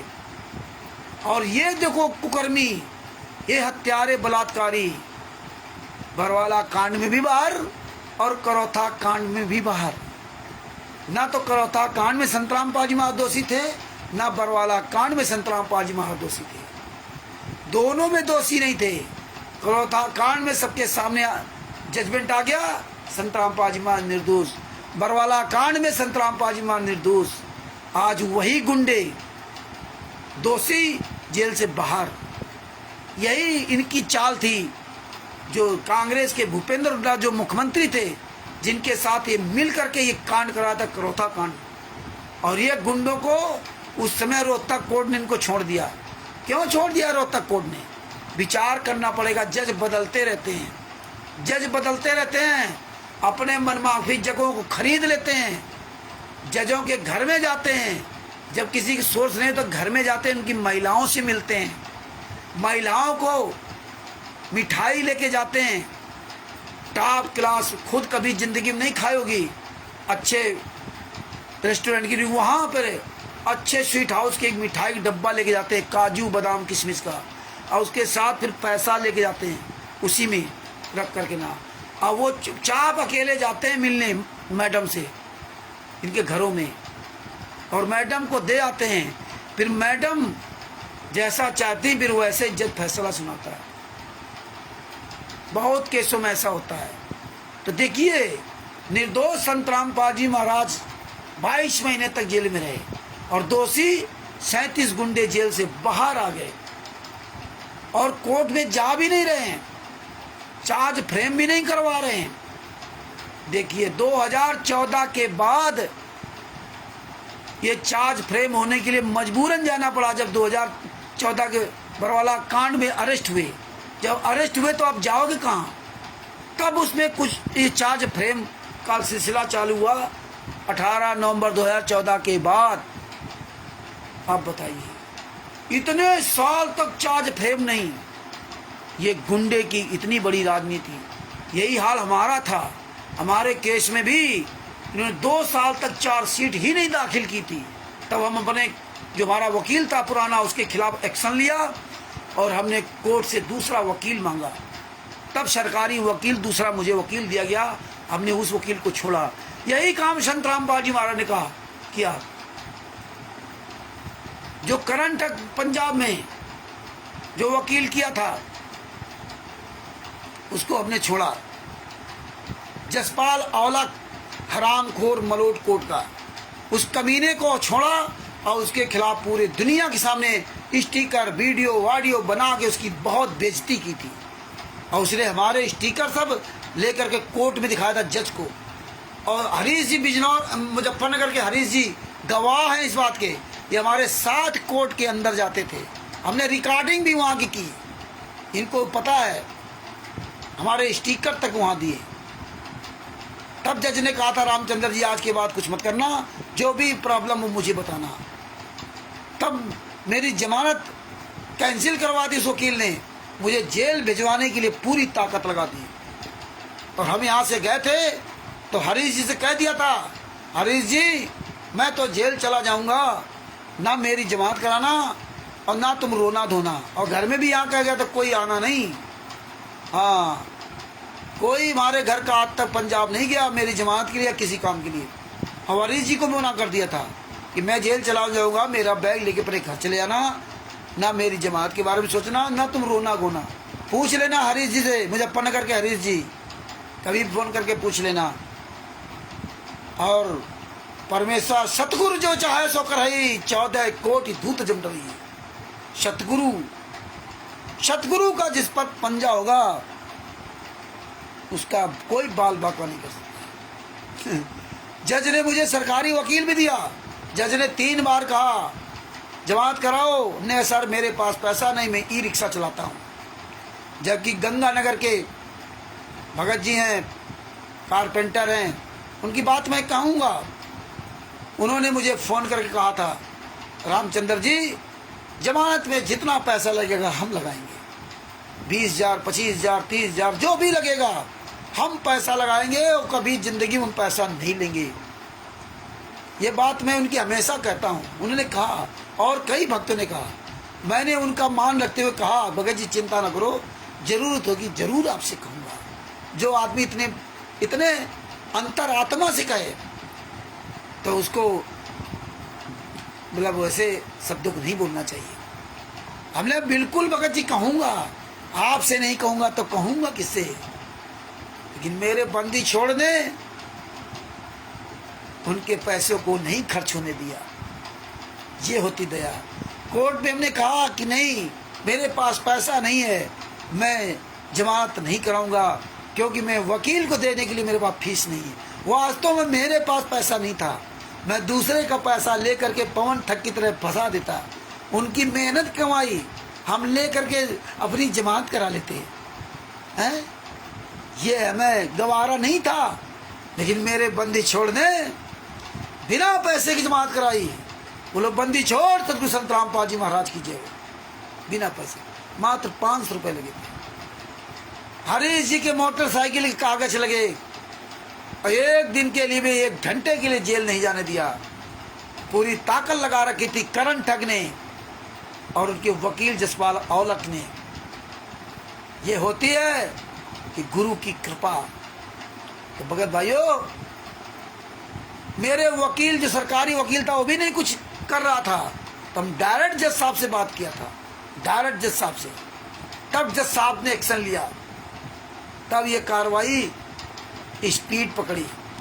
तो इसलिए संत रामपाल जी महाराज ने वकील चेंज किया कि आर.एस. हुड्डा ये वकील है, ये नीच है, महाकमीना है, ये राष्ट्रीय समाज समिति के गुंडों का वकील है, मेरा ये दुश्मन है, इसलिए मुझे ये वकील नहीं चाहिए, मुझे सरकार दूसरा वकील दिया जाए।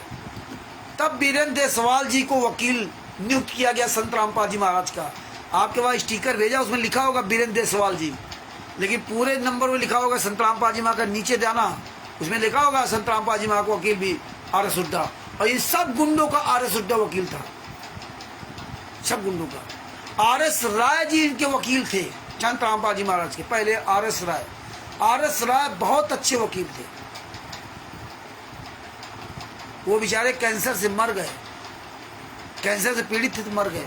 तो इन गुंडों ने क्या किया, आर.एस. हुड्डा, आर.एस. राय, तो वो मिलता जुलता नाम का वकील किया, जिसमें लोग समझ न सके कि आर.एस. हुड्डा कौन है और आर.एस. राय एक ही बात समझने लगे। ये चाल इन्होंने चलती, इसी चाल से इन्होंने RSS बनाई थी कि कोई समझ ही न सके। RSS हिंदी में लिखा था RSS, अंग्रेजी में नेशनल सिक्योरिटी सर्विस, इस तरह है। नेशनल, लेकिन वैसे RSSS कर दिया। RSSS मतलब लोग समझे वो राष्ट्रीय स्वयंसेवक संघ है। ये हाल था। ये एक तीर से कई निशाने लगाते थे राष्ट्रीय समाज सेवा संघ, इसलिए RSSS नाम लिखा था। नहीं, RSSS का नाम लिखने की जरूरत नहीं थी। जब आपकी नेशनल सिक्योरिटी सर्विसेज है ना, है तो आपको NSS करना चाहिए। ये पॉइंट समझिए कि RSSS आज भी क्यों कहा जाता है। आज हम RSSS का कोई मतलब ही नहीं था। राष्ट्रीय समाज सेवा समिति के गुंडे हो गया RSSS, लेकिन इंग्लिश में क्या लिखते हैं, नेशनल सिक्योरिटी सर्विस, इस तरह से पूरा लिखते हैं। तो अब आप ये सोचिए कितनी बड़ी इनकी साजिश थी, और उस साजिश का हम आप शिकार हुए। आज भी हम आप लोग RSSS बोलते हैं, जबकि RSSS नहीं बोलना चाहिए, हमको NSS करके बोलना चाहिए। NSS के लोग, तो ये लोग इस तरह से इन्होंने ये फर्जीवाड़ा किया था।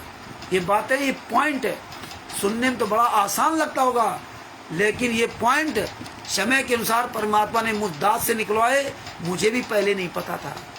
जो भी आपके सामने बातें रखता हूँ, ये कोई मुझे पहले से पता नहीं होती थी।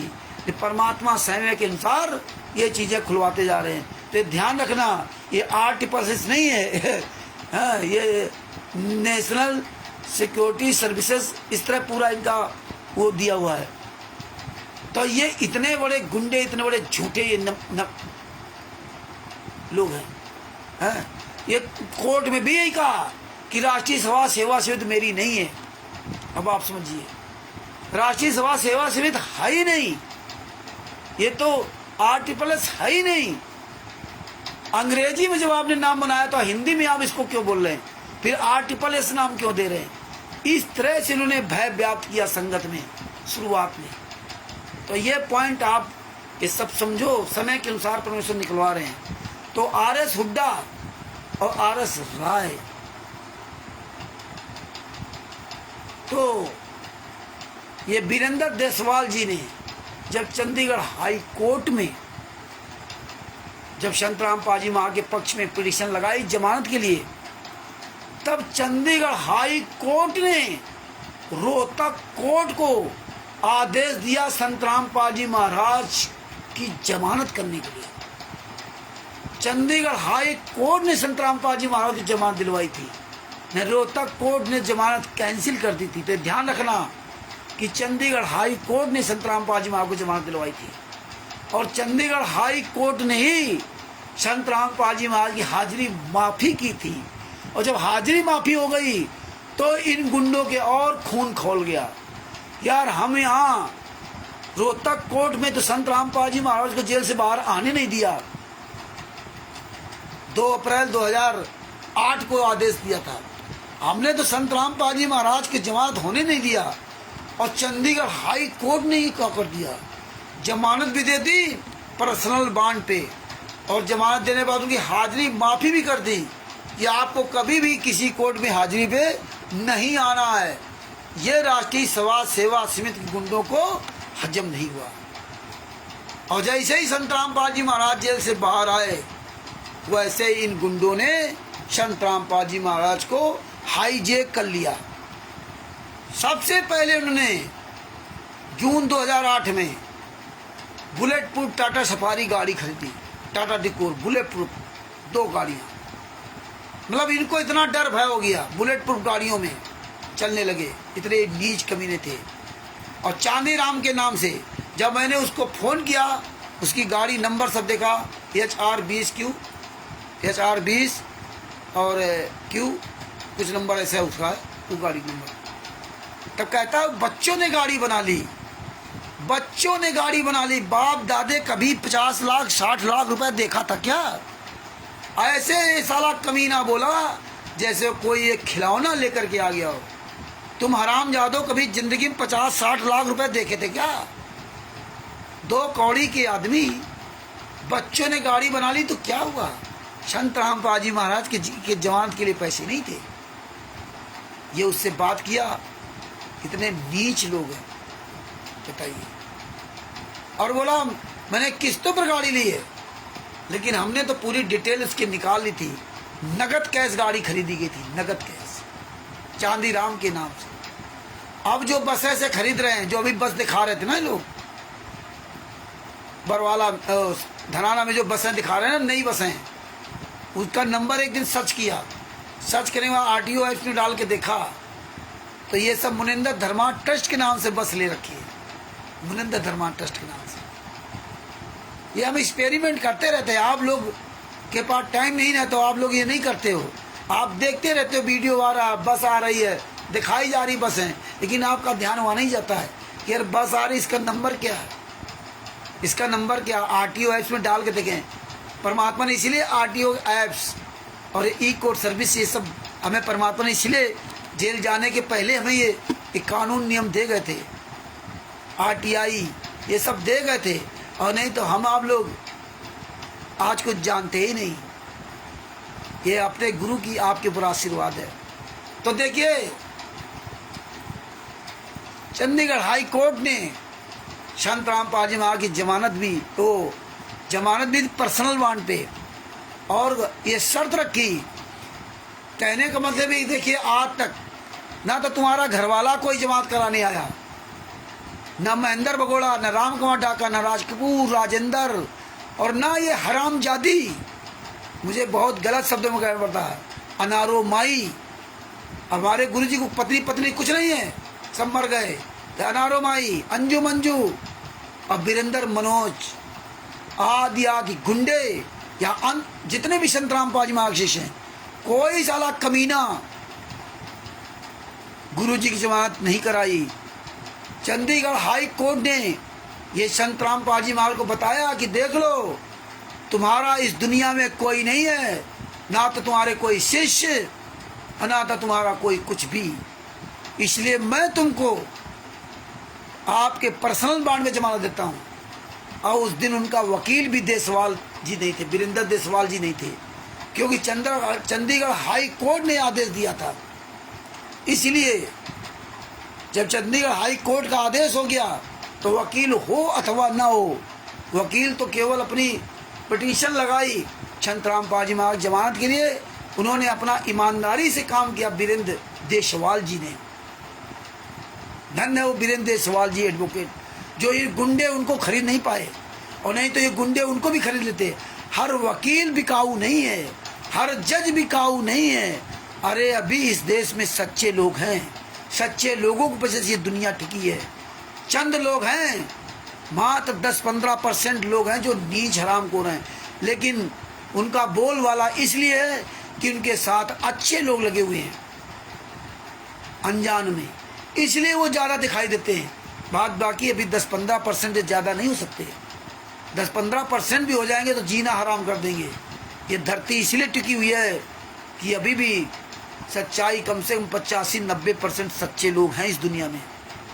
याद रखना, सच को सच कहने वाले और झूठ को झूठ कहने वाले।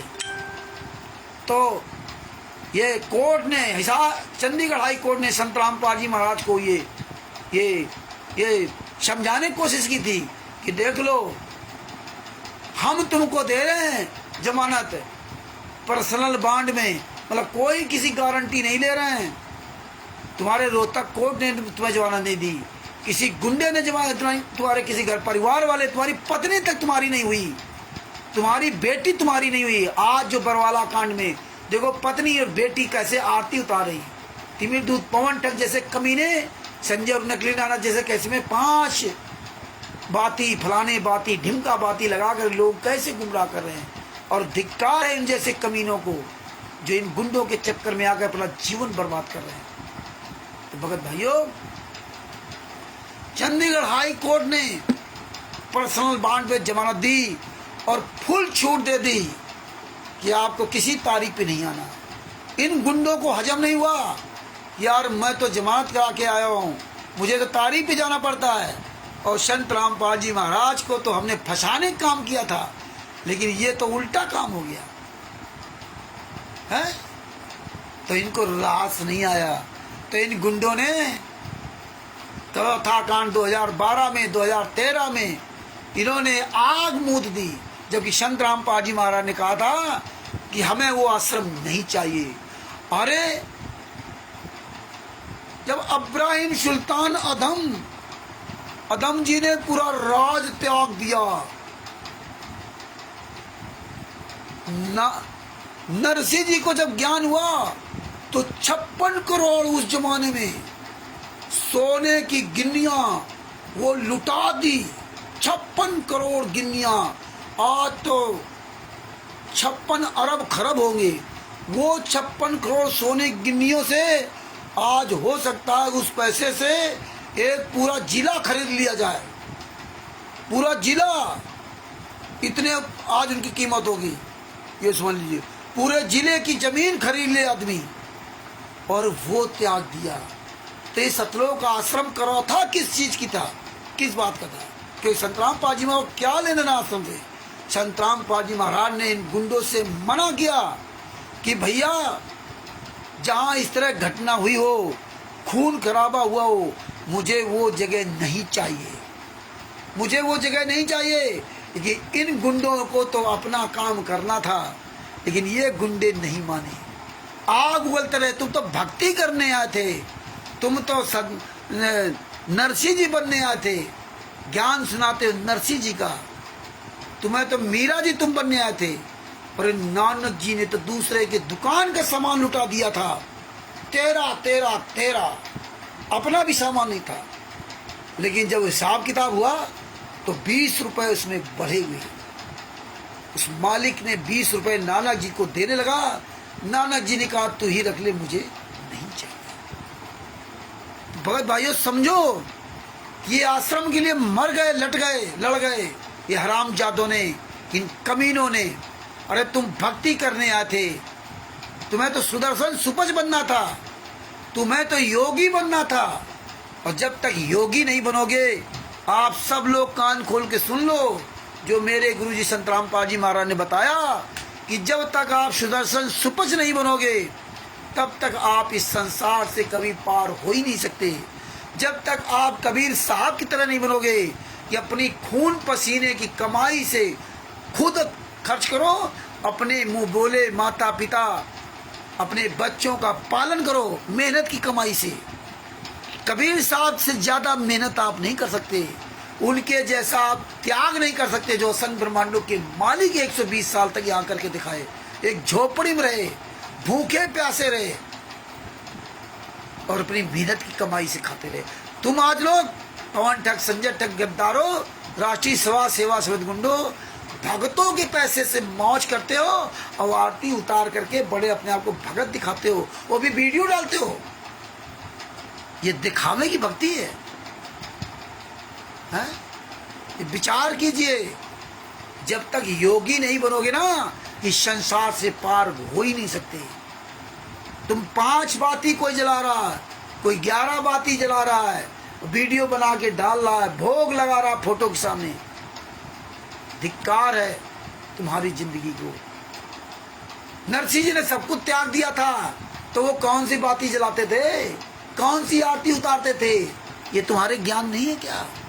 नानक जी ने सब त्याग दिया था, तो कौन सी आरती उतारते थे? इब्राहिम सुल्तान अदम जी ने घर त्याग दिया, जंगल में रहते थे, वो कौन सी 5 बाती जलाते थे? वो कौन से देसी घी की जलाते थे? शिव शंभर ने की जिक्र में खाने को नहीं था, वो कौन सी ज्योति जलाते थे? 10-10, 12-12, 5-5 ज्योति। ये तुम मूर्खों को समझ में नहीं आ रहा है। संतराम पाजी में आगे शिष्य क्या खाक हो, हैं? दूसरे को बनाई विधि में। संतराम पाजी महाराज कहते हैं अपने बच्चे को मैं पैसा ही नहीं देता हूँ, अपने बच्चे को गरीबी देता हूँ, बंदगी देता हूँ, आधीनी भाव देता हूँ। जब वो संत हमें गरीबी देता है, बंदगी देता है, आधीनी भाव देता है, तो ज्योति कहाँ से जलाओगे? कहाँ 56 प्रकार के भोग लगाओगे? अरे कबीर साहब कौन से 56 प्रकार के भोग लगाते थे? उन्होंने तो देसी घी की ज्योति जलाते थे, जिससे पढ़ने भी काम आए, लिखने भी काम आए, हैं? ये सब था। लेकिन क्या से क्या कर दिया। तो भगत भाइयों, ये विचार करो कि इन गुंडों ने संतराम पाजी महाराज खिलाफ आग मूद दी, आग मूद दी। तब कोर्ट ने तब चंडीगढ़ हाई कोर्ट ने कहा हिसार और रोहतक कोर्ट का कोई मतलब नहीं था। ये बातें अब ये जब उस दिन हमने चर्चा की सदभूषण जी से इस फाइल के बारे में, तब ये सारी बातें निकल के आई। पहले मुझे पता नहीं था, तो पहले जो समझते थे उसी हिसाब से बोलते थे, लेकिन अब ये पता चला कि चंडीगढ़ हाई कोर्ट ने उस दिन सदभूषण जी से बहुत डिस्कस किया, तब उन्होंने एक एक पॉइंट समझाया। मैं उनसे आग्रह करूंगा कि आप FIR नंबर 198/2006 का इसकी एक पूरी ऑडियो आप संलग्न ऑडियो बनाइए। और दूसरी बात, जो पुस्तक बन रही है संविधान से सतलोक तक का सफर, तो उसमें ये जो 97 पेज जजमेंट के हैं, वो जजमेंट का उसमें भी लिखा जाएगा। और जब 2023 में ये पुस्तक बनी थी तो उस समय उस जजमेंट पे ध्यान नहीं गया। और जब समय होता है, समय आता है, ये परमात्मा जानते हैं कि समय पर ही सब कार्य होगा। हम आप बुद्धिमान नहीं हैं, मेरा परमात्मा जब जैसा समय चाहता है वैसे हमारी आपकी बुद्धि को ऑन करता है, तब हम वो बात को डिस्कस कर पाते हैं, तब वो बात सामने आती है। ये परमेश्वर की दया है और परमेश्वर इस रहस्य को समय समय पर खुलवाते रहते हैं।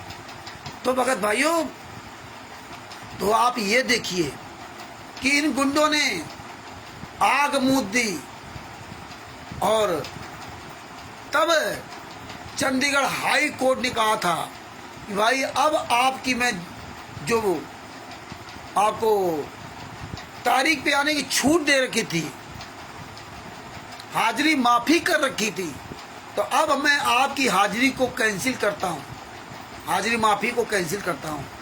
जब तक हाजिरी माफ़ी कैंसिल नहीं होगी तब तक आप तारीख पे आपको बुलावा नहीं हो सकता।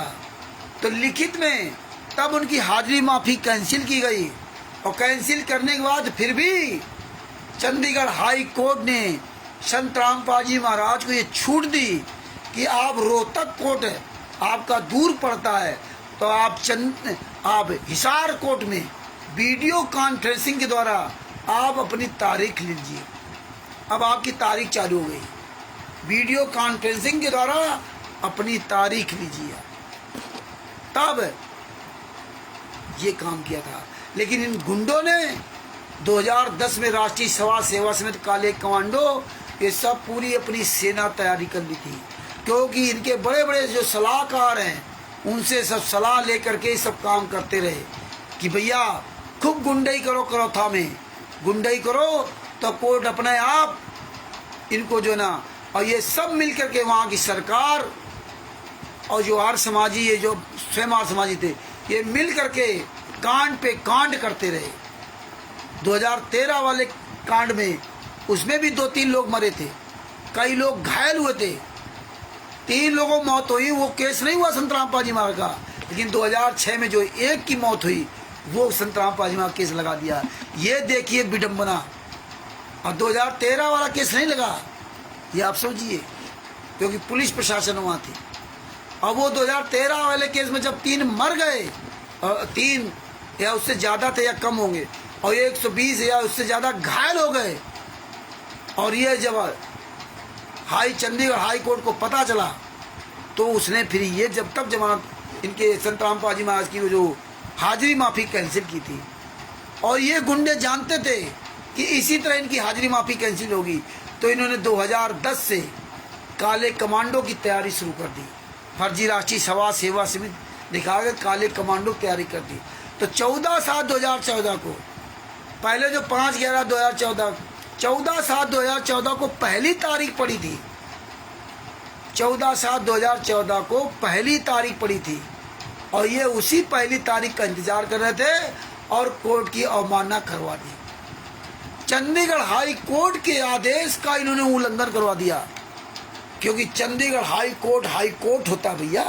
और ये जानते थे हाई कोर्ट में इनकी ऐसी तैसी करा दो तो ऑटोमेटिक संत रामपाल जी महाराज को आने वाले समय में जेल में ठुकवा देंगे। ये इसलिए इन्होंने जानबूझ के कोर्ट की अवमानना कराई।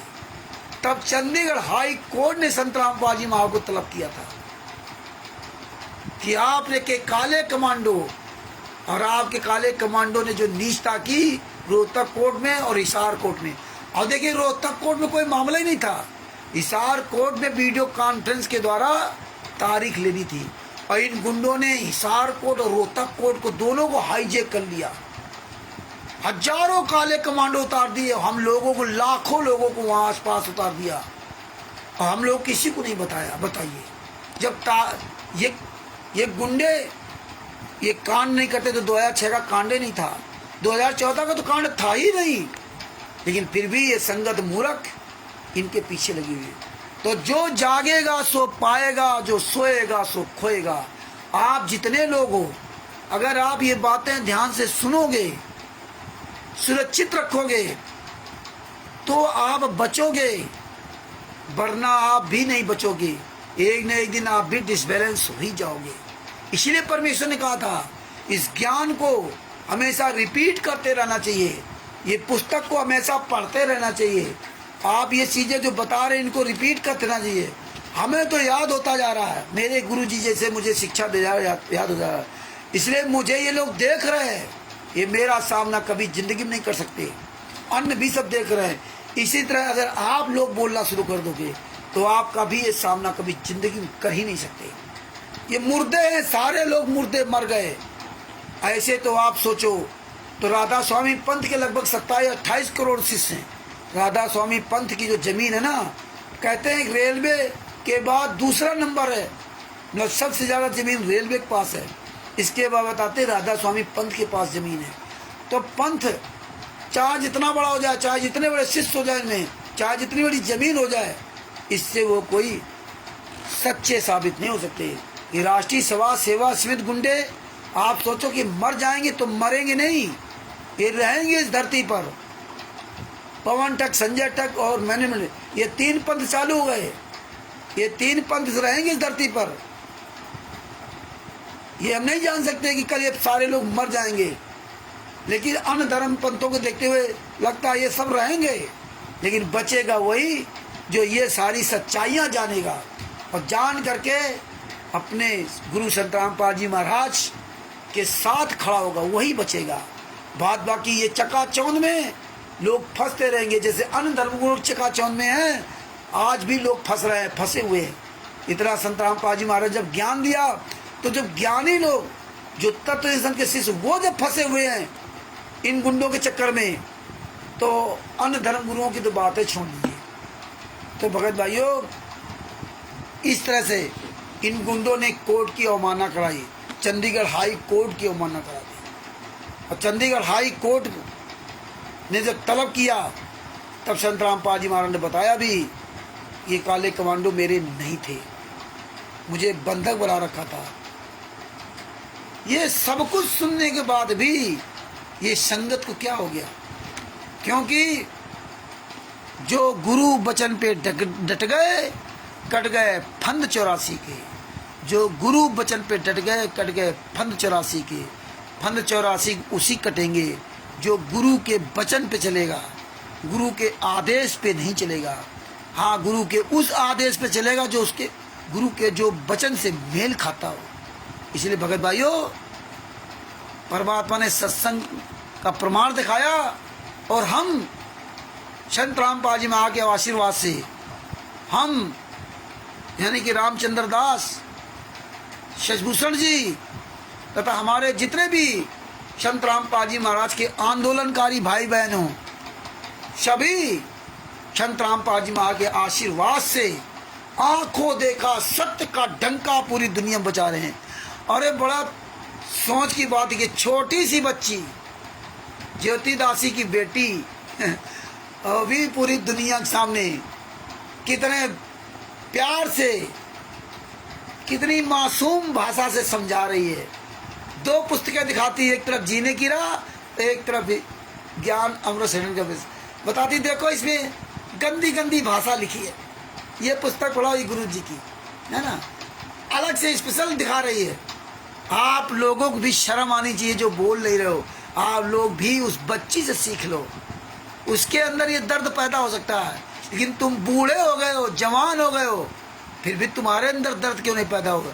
तुम भी दिखाओ जीने की राह पे, समझो गंदी गंदी भाषा लिखी है, ज्ञान गंगा ज्ञान अमृत संकर बीसवां पुस्तक 17 पाँच में सारे केसों की भाषा लिखी। अंधश्रद्धा बुद्धि खतरा ज्ञान में देखो गंदी भाषा लिखी। तुम क्यों नहीं बोलते? ये मुंह तुम्हारा बोलने के लिए देगा। अब बोलोगे तो बोलना तो पड़ेगा। यहाँ नहीं बोलोगे त्रिकुटी में बोलोगे, त्रिकुटी में नहीं बोलोगे, काल भुनेगा तब रो के बोलोगे। और इसके बाद कुत्ता गधा सुअर बनोगे, तब रात भर भौंकोगे गली में। फिर हमारे जैसा अन्य कोई निकलेगा, 2 लठ मारेगा, साला नींद खराब कर दे रहा, रात भर भौ भौ भौ करा रहता। लठ भी खाओगे और रोटी भी तुम्हें नसीब नहीं होगी। हैं देखो कुत्ते भूख के मारे गोबर खा रहे, गैया देखो गोबर खा रहे, टट्टी खा रही भूख की वजह से। तुम्हें तो सुबह शाम भोजन मिल रहा है, ये विचार करो। नहीं विचार करोगे ये समय आपके साथ आएगा। इसलिए भगत भाइयों 198/2006 जो करौथा कांड का केस का परमात्मा ने इतने साल बाद मुझे नीच पर दया की, तब हमने सतभूषण जी से सवाल किए। सतभूषण जी ने हमें बेहतरीन तरीके से समझाया। कुछ कानूनी पॉइंट ऐसे होते हैं जो हम अभी एकदम एक साथ नहीं बोल पाते, लेकिन आपको पूरा सारांश परमेश्वर ने प्रमाण से आपको बतवा दिया। आपके पास फाइल भेजी है, बाकायदे एक एक सबूत भेजूंगा। सब लोग ये फाइलें निकलवा कर रखिए। और जो 128 ऑर्डर होंगे, कल हमने रात में लगभग 60 ऑर्डर की PDF हमने इकट्ठा किए। बाद बाकी सारे ऑर्डर आप सबके पास भेजूंगा। और जो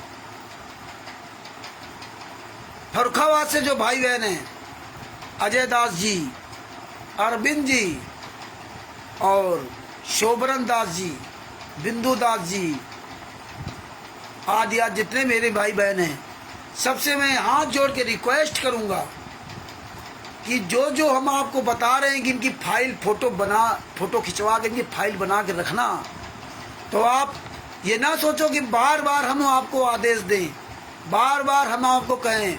आप ये जिम्मेदारी निभाइए कि किस किस के बारे में हमने आपको इनकी फोटो कॉपी, इनकी पूरी फाइल बनाने के लिए कहा है। हमें हमेशा याद नहीं रहेगा कि हमने कल क्या कहा था। आपको ये जिम्मेदारी बनती है कि आपको ये काम करना चाहिए। अगर कहीं कोई गफलत कर रहे हो तो भगत भाइयों समय निकाल के इस पे साथ दो, समय दो। जो PDF भेजी है उसकी कॉपी 97 पेज की कॉपी, वो कापियाँ निकलवाइए आप, या फाइल बना लिए 198/2006 की। और हो सके तो आप डबल कॉपी निकला लेना। कुछ मेरे भी, मुझ दास पर भी दया कर देना, मुझ गरीब पर भी दया कर देना। एक फाइल मुझे भी दे देना, पैसे आपके खर्च होंगे। या आपके पास ना हो तो भाई बहनों से मांग करके ना ये फोटो कॉपी करा के एक एक सेट मुझे भी देते जाना इन सब केसों के जजमेंट की। जो 129वां तो जजमेंट की फाइल है, 128 जो ऑर्डर हैं, एक से एक अजीबो गरीब ऑर्डर है। जब पढ़ोगे धीरे धीरे तो आप भी ज्ञानी बनते जाओगे। जब कोई मीनिंग ना पता हो करे तो आप गूगल पे सर्च कर लिया करो कि इसकी कोड की भाषा में इसका मतलब क्या है। तो कोड की भाषा में और 2 तरह की मीनिंग होती है। मीनिंग एक ही है, लेकिन कोड की भाषा में उसका अर्थ अलग हो जाता है। तो ये चीज़ें सब समझोगे धीरे धीरे, सबको समझदार बनना होगा। हाँ, सब लोग पढ़ना सीख जाओगे, चिंता मत करो, लगे रहो। तो भगत भाइयों, ये फरुखाबाद के जो मेरे भाई बहन हैं उनसे हमारा विशेष निवेदन है, इसलिए कि मुझे भी एक सेट दे दोगे इस गरीब को, तो हमारे पास भी एक सेट हो जाएगा। तो भगत भाइयों, जितने मेरे भाई बहन हैं सुन रहे हैं, सारे लोग, आप चाहे अनपढ़ हो चाहे पढ़े लिखे हो, पढ़ना आता हो चाहे ना आता हो, आप ये सब लोग ये फाइल निकाल लो। आप एक जागरूक इंसान बनो। लोग कहें तो मैं पढ़ा लिखा तो नहीं हूँ, लेकिन मेरे गुरुजी की के जजमेंट की फाइल मेरे पास है। मैं फाइल पढ़ नहीं सकता, लेकिन फाइल हमारे पास है। और तुम अपने श्री बाप की औलाद हो, राष्ट्रीय समाज सेवा सुध गुंडो, तुम फाइल लाकर दिखा दो। हम दिखा रहे हैं, तुम दिखा दो। तुम ये ना सोचना कि मैं अनपढ़ हूँ, नहीं बोल पाते, कोई बात नहीं, लेकिन ये सबूत लेकर के आप दिखाओ। देखो भाइयों, मेरे पास ये ज्ञान अमृत शरण का 20वां पुस्तक है, यही केवल बोलते रहा करो। मेरे पास देखो संत रामपाल जी में आ गया FIR नंबर 429/2014 की फाइल है। मेरे पास देखो दुकरौथा कांड के 198/2006 जजमेंट की फाइल है। अरे राष्ट्रीय समाज सेवा समिति गुंडो दोगले की औलाद हो, तुम अगर अपने असली बाप की औलाद हो ना, तो करौथा कांड में जिसमें संत रामपाल जी महाराज बाइज्जत बरी हुए हैं, पूरी दुनिया के सामने फाइल वायरल क्यों नहीं की? जब 20 दिसंबर 2022 को संत रामपाल जी महाराज को रोहतक कोर्ट ने बाइज्जत बरी किया, वो भी जब सुप्रीम कोर्ट ने एक्शन लिया था कि इतने साल पुराने वाले केस की डेडलाइन दी थी 2022 दिसंबर 2022 डेडलाइन दी थी। ये हर हालत में ये सब इतने लिंगाराम जो केस किए जा रहे हैं, दिसंबर 2022 तक हर हालत में को डिस्पोज करना है, तब वो डिस्पोज हुआ था। और नहीं तो अभी भी ये लटकाए रहते हैं, जैसे देशद्रोह का केस लटका रखा है इन्होंने। 10 साल हो गए और अभी 100-150 या 80-90 लोग बताओ हाजिर हुए। इस तरह से कोई घसीट रहे हैं केस को, ये गुंडे तारीख पे तारीख ले रहे हैं। और जबकि देशद्रोह केस अब तक खत्म हो जाना चाहिए 2-3 साल में। 4 साल में गुरु जी पर केस लगवा दिया और आज 10 साल होने जा रहे हैं, अभी तक देशद्रोह का कोई मतलब नहीं है कि कितने साल तक लटकाएंगे। ये गुंडे इतने हरामजादे, इतने नीच हैं, जिंदगी बर्बाद कर देंगे। जो तारीख पे जो देशद्रोह केस में है, उनकी जिंदगी बर्बाद कर देंगे ऐसे ही तारीख पे बुला बुला करके। पहले तो बताते थे कि जितने 941 या जो भी हैं, उनमें कुछ लोगों को या सबको 10-10 हज़ार रुपये महीने ये सैलरी देते हैं। और अब सुनने में आया कि उनके पैसे खत्म कर दिए। और इतना ये टार्चर करा रहे हैं कि एक महीना में 2-2 बार बुलवा रहे हैं। अब बताइए, नेपाल का कोई भगत एक महीने में 2-2 बार 3-3 बार आएगा, 3-3 बार।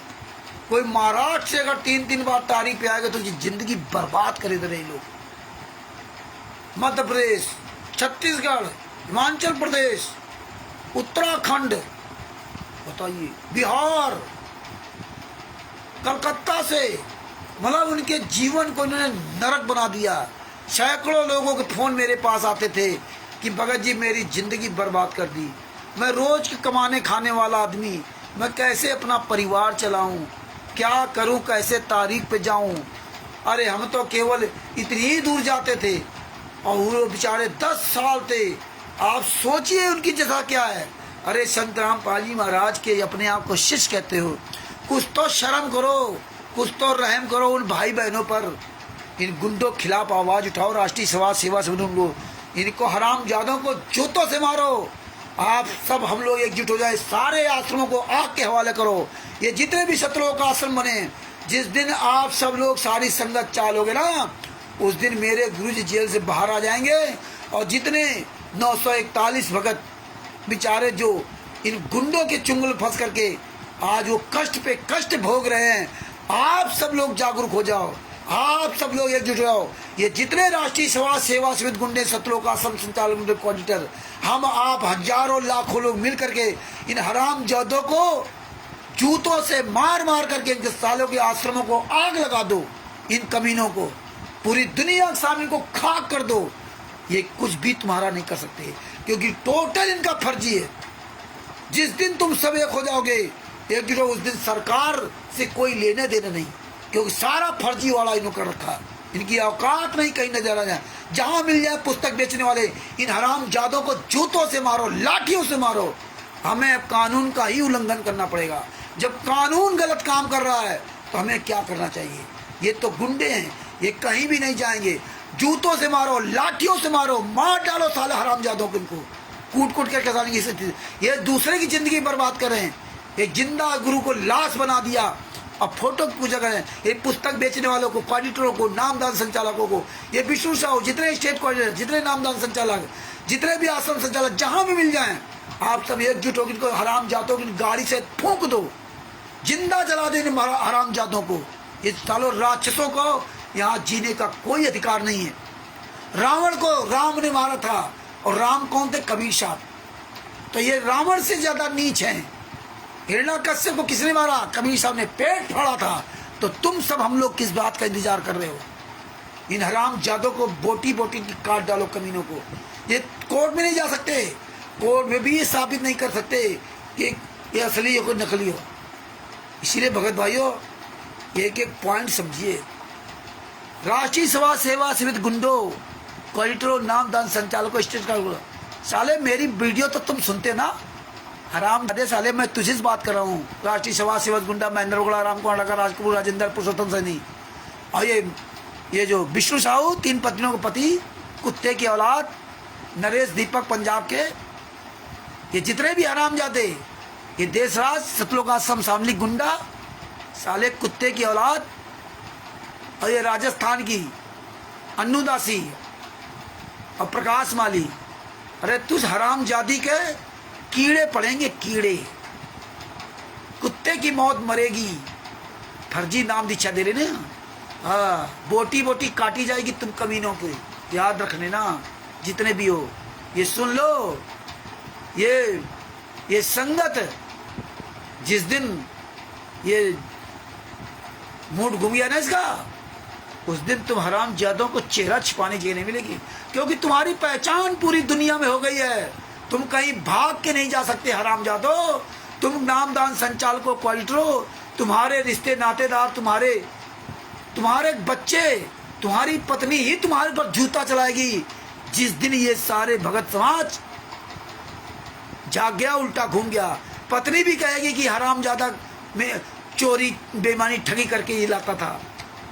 जिस तरह से वाल्मीकि जी के बारे में कहा गया था कि वाल्मीकि जी जो ना डाकू थे, लूट मार करते थे। एक कोई साधु आया, साधु को लूट लिया। साधु ने डाकू जो वाल्मीकि से कहा कि अपने ये काम किस लिए कर रहे हो? बोले अपने बच्चों को पालने के लिए ये मैं चोरी कर रहा हूं, आपको लूट रहा हूं। साधु ने कहा कोई बात नहीं, आपको जो मेरे पास है वो सब ले लीजिए और आप अपने घर जाइए। घर जाकर के अपने बच्चों से, पत्नी से पूछना कि जो ये हम डाकूगिरी काम करके लोगों को, राहगीरों को लूट करके लाते हैं और उससे आप सब लोग खाते पीते हो, सबका पालन पोषण होता है। तो जब धर्मराज के दरबार में ये लेखा जोखा होगा तो उसमें आप भी भागीदार बनोगे, पाप के भागीदार आप भी बनोगे। तो पत्नी और बच्चों ने कहा कि मैं क्यों बनूंगा, मैं क्यों बनूंगी पाप का भागीदार? ये तुम्हारी जिम्मेदारी है कि मुझे चाहे लूट कर कमा खाओ खिलाओ और चाहे कमा करके लाओ। आप पाप कर रहे हो तो आप भोगो, हम उसमें कोई भी जिम्मेदारी नहीं लेते हैं। तब वो लौट करके आया और साधु के चरणों में गिर गया। बोले महाराज ज्ञान हो गया, ये तो कोई तैयार नहीं है पाप का भोगने के लिए। तब कहते ना, उल्टा नाम जपत जाना और वाल्मीकि भय ब्रह्म समाना। वाल्मीकि को अकल आ गई इतनी सी बात पे, लेकिन तुम तत्वदर्शी संत रामपाल जी के शिष्यों को 2014 से लगा करके 2025 चल रहा है, 11 साल हो गए और तुम्हें अकल नहीं आई। जो तुम्हारे गुरु ने कहा ठीक उसके उल्टा हो रहा है पूरी दुनिया के सामने। दान पाठ दसवांश का पैसा मांगा रहा है, खून मांगा जा रहा है। हैं? गेहूं मांगा जा रहा है, दाल चावल सब मांगा जा रहा है, शरीर दान करवा दिया, खून दान करवा दिया, नेताओं को भगवान बना दिया, नेताओं के तलवे चाट रहे हैं। तुम्हारे दान पाठ दशवांश का पैसा जगत के लोगों को भंडारा कराया जा रहा है, नेताओं को खिलाया जा रहा है, अन्य लोगों को 75-75 लाख रुपए ये हरामजादों को दिए जा रहे हैं। गौशाला के नाम से 12-12 लाख रुपए दिए जा रहे हैं। वो गौशाला में जर्सी गायियाँ हैं, लग्जरी, एक से VIP गायियाँ, ये कोई गाय नहीं है। आपके पैसे से आप क्यों उनको पैसा दे रहे हो? आप नरक के भागी बन रहे हो। तो भगत भाइयों, वाल्मीकि की तरह बन जाओ। तो भगत भाइयों, टाइम 10:30 बजे जा रहा। सोचा था थोड़ी देर लाइव आऊँगा, फिर क्या करूँ, परमात्मा की दया ऐसी होती है कि इतना लंबा खिंच जाता है। तो ये भगत भाइयों, ये बारीकी से पॉइंट सब समझो, और आप लोग भी वीडियो बनाया करो। राजकुमार यादव जी और कूपदास जी, जितने मेरे भाई बहन हैं, राजकुमार जी समय निकाल लो भैया, रात दिन केवल इसी में ना लगे रहो, वीडियो कुछ बनाओ, अपने गुरु के लिए कुछ बोलो। आप सब लोगों से निवेदन है, ये पता नहीं कब क्या हो जाए। आपका परमेश्वर इतनी बड़ी दया कर रखी है, दिन भर आप सांस ले रहे हो फ्री में, कोई टैक्स नहीं। हमारे यहाँ सास जी हैं, आज उनकी ये दशा है कि उनकी ऑक्सीजन कमी हो जाती है। रात में सोते समय ऑक्सीजन की कमी होती है। एक सिलेंडर लगा रहता है घर में, और रात में एक आदमी जागता है। आज वाइफ घर में हमारे नहीं है, रात में एक आदमी जागता है 24 घंटे। ये प्रॉब्लम उनको हो गई। रात में सोते सोते ऑक्सीजन कमी हो जाती है, और ऑक्सीजन कमी होते एक आदमी जागता है, जैसे ऑक्सीजन कम होते वैसे सिलेंडर से बढ़ाते हैं ऑक्सीजन, जबकि ऑक्सीजन लगी रहती है। तो नॉर्मल में लगी है, और जब कम हो गई तो तुरंत बढ़ानी पड़ती है, और नहीं बढ़ाई तो दशा खराब हो जाती है। तो आप सोचिए, जो ऑक्सीजन आप ले रहे हो सांस, अभी आपका इसका मोल नहीं पता है। पता तब चलेगा आप लोगों को जब ये परिस्थिति आ जाएगी। लेकिन आप लोग पैसा रूपी नींद में सोए हुए हो। आप लोगों के पास टाइम नहीं पड़े गुरु के 5 मिनट बोलने के लिए। अगर बोल रहे हो तो अच्छी बात है, चाहे राजकुमार जी हो चाहे जो भी हो, मेरी बात को अनथा मत लेना। अगर नहीं बोल रहे हो तो आप ये समझ लीजिए कि आप अपने लिए क्या कर रहे हो। ये ऑक्सीजन आप समझ लीजिए, एक सिलेंडर कितने रुपए का ऑक्सीजन का सिलेंडर आता है, उसके लिए सिस्टम कितना बड़ा होता है।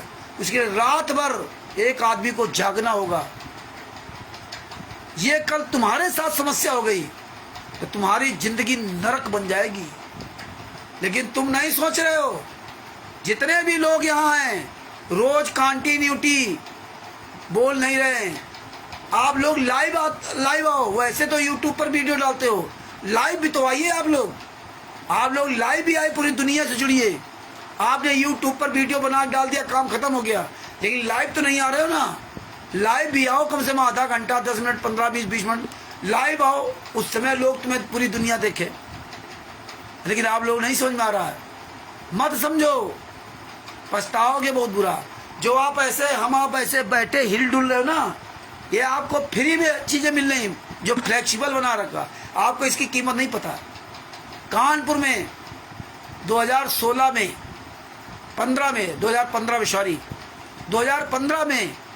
कानपुर के भक्तों में घर घर हम जाना शुरू किया था। हम गुप्ता जी की नाम पता उनका खोज करके उनके घर घर में जाकर के मिलेंगे। उसमें एक भगत ऐसा मिला था जिसकी ये खाल, ये पूरे शरीर की खाल, ये हाथ पैर, ये हिल डुल नहीं सकते थे। जो आज हम ऐसे चला रहे ना, ये सब नहीं कर सकता था। ये सब पूरा टाइट हो गए थे खाल।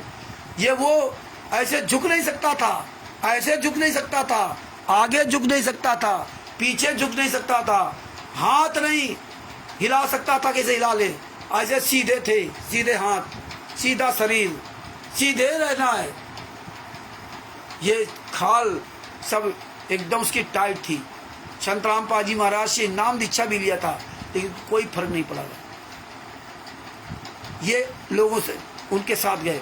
तो ये आप लोग भूल रहे हो। आप लोग को आसानी से कोई चीज़ मिल गई है तो आप कितना भूल गए। ये दांत हमने उखड़ाया है, ये दांत परमेश्वर ने कितनी मजबूती के साथ लगाया था, फ्री ऑफ कास्ट। आज उखड़वाने के लिए 500 रुपये देना पड़ा। अभी देखो सूजन है 2 दिन से, 500 रुपये देना पड़ा।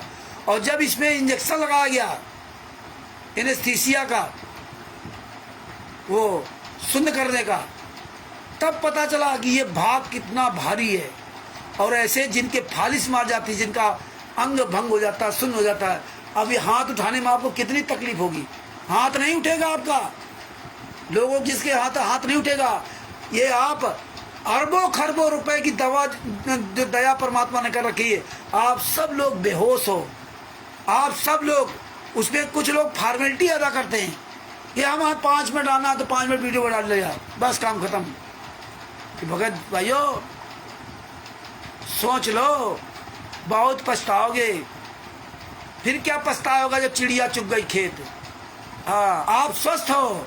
लालचंद जी से पूछ लीजिए कि कितनी उनकी समस्या है शुगर की, है कैसे परेशान रहते हैं, लेकिन फिर भी अपने परमात्मा के लिए लगे रहते हैं। लेकिन उदाहरण दे रहा हूँ कि लालचंद जी से पूछो शुगर की क्या समस्या इनके साथ है।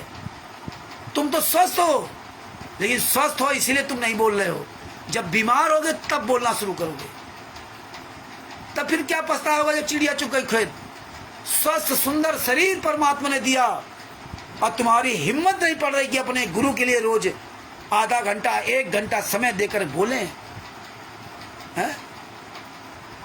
हम लाखों लोग जुड़ो, चाहे हमारे साथ ना जुड़ो, भाड़ में जाओ। मुझे तुम जैसे लाखों की जरूरत नहीं है। मुझे उस व्यक्ति की आवश्यकता है जो अपने गुरु के दर्द में बोले। अरे जब तुम अपने गुरु के दर्द के इतना असहनीय पीड़ा उठा रहा हो, गुरु 11 साल से इतनी यातनाएं सह रहा है, फिर भी तुम्हारे अंदर कोई दर्द नहीं, तुम्हारे अंदर एक फॉर्मेलिटी। अगर आप लोग फॉर्मेलिटी के नाम से वीडियो बनाते हो कि नहीं मैं 5 मिनट बोलना है, ये आपकी बहुत बड़ी भूल होगी, क्योंकि परमात्मा सब अंदर देख रहा है। इसलिए अपनी जिम्मेदारी समझो और लाइव भी आइए। आप ये सुनते हो तो लाइव भी आओ, यूट्यूब पर भी डालो, लाइव आओ। 2 काम होंगे आपके। एक तो लाइव आओगे, पूरी दुनिया आपको देखेगी, लाइव बोल रहे हो, जिसको जुड़ना होगा जुड़ेगा, और वही वीडियो आप यूट्यूब पे डालो। तो एक पंथ 2 काज करिए आप। तो हम सब लोगों से निवेदन करूंगा कि 5 मिनट 10 मिनट 15 मिनट जब भी आना हो तो लाइव आइए। पहले मैसेज डाल दो कि हम इतने समय लाइव आ रहे हैं, और लाइव बोलिए, और फिर वही वीडियो उठा करके यूट्यूब पे डाल दीजिए। तो 2 काम आपके होंगे। तो इसलिए भगत भाइयों निवेदन है करूंगा कि आप आवाज़ उठाना शुरू कीजिए। और दास ने आज इसलिए 198/2006 की फाइल के बारे में चर्चा की। ये बातें ध्यान रखना, ये फाइल भेजूंगा और भी कई बार बताऊंगा। अभी सजभूषण जी से इसकी रिकॉर्डिंग बनवाऊंगा कि आप एक रिकॉर्डिंग बनाइए। 198/2006 चौथा खंड के जजमेंट की पूरी एक रिकॉर्डिंग बनवाऊंगा। ये बहुत इम्पोर्टेंट सब्जेक्ट है और इसका पूरा विवरण संविधान से सतलोक तक का सफ़र वाली पुस्तक में लिखवाऊंगा। इसलिए भगत भाइयों, और जो रिकॉर्डिंग बनाऊंगा उसमें बाकायदे पार्ट 1 पार्ट 2 पार्ट 3 करके बनाऊंगा। इतने पेज से इतने पेज तक, इतने पेज से इतने पेज तक, जिससे आप लोग आसानी से हर चीज़ को समझ सकें। तो भगत भाइयों ये सब फाइल निकाल के रखना। दास अब अपने शब्दों की ही विराम देता है। ये ज्ञान अमृत शरण का 20 नाम पुस्तक है, इसका अच्छे से प्रचार कीजिए। अपने शब्दों को दास ये विराम देता है। हम सभी भाई बहन मिल करके, एक साथ मिल करके अपने सतगुरुदेव संतराम पाल जी महाराज की जय बोलते हैं। बंदी छोड़ सतगुरु संतराम पाल जी महाराज की जय हो।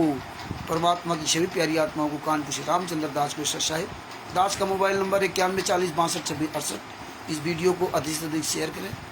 बिहार के सीनियर एडवोकेट सतभूषण जी के द्वारा ये ज्ञान अमृत शरण कबीर नाम पुस्तक जो लिखी गई है, उनका मोबाइल नंबर है 9931592093। आप उनसे ये पुस्तक मंगवा सकते हैं। बिहार के सीनियर एडवोकेट सतभूषण जी, सत साहिब चैरिटेबल ट्रस्ट एवं सत साहिब सेवा दल के राष्ट्रीय प्रबंधक हैं और परमात्मा की दया से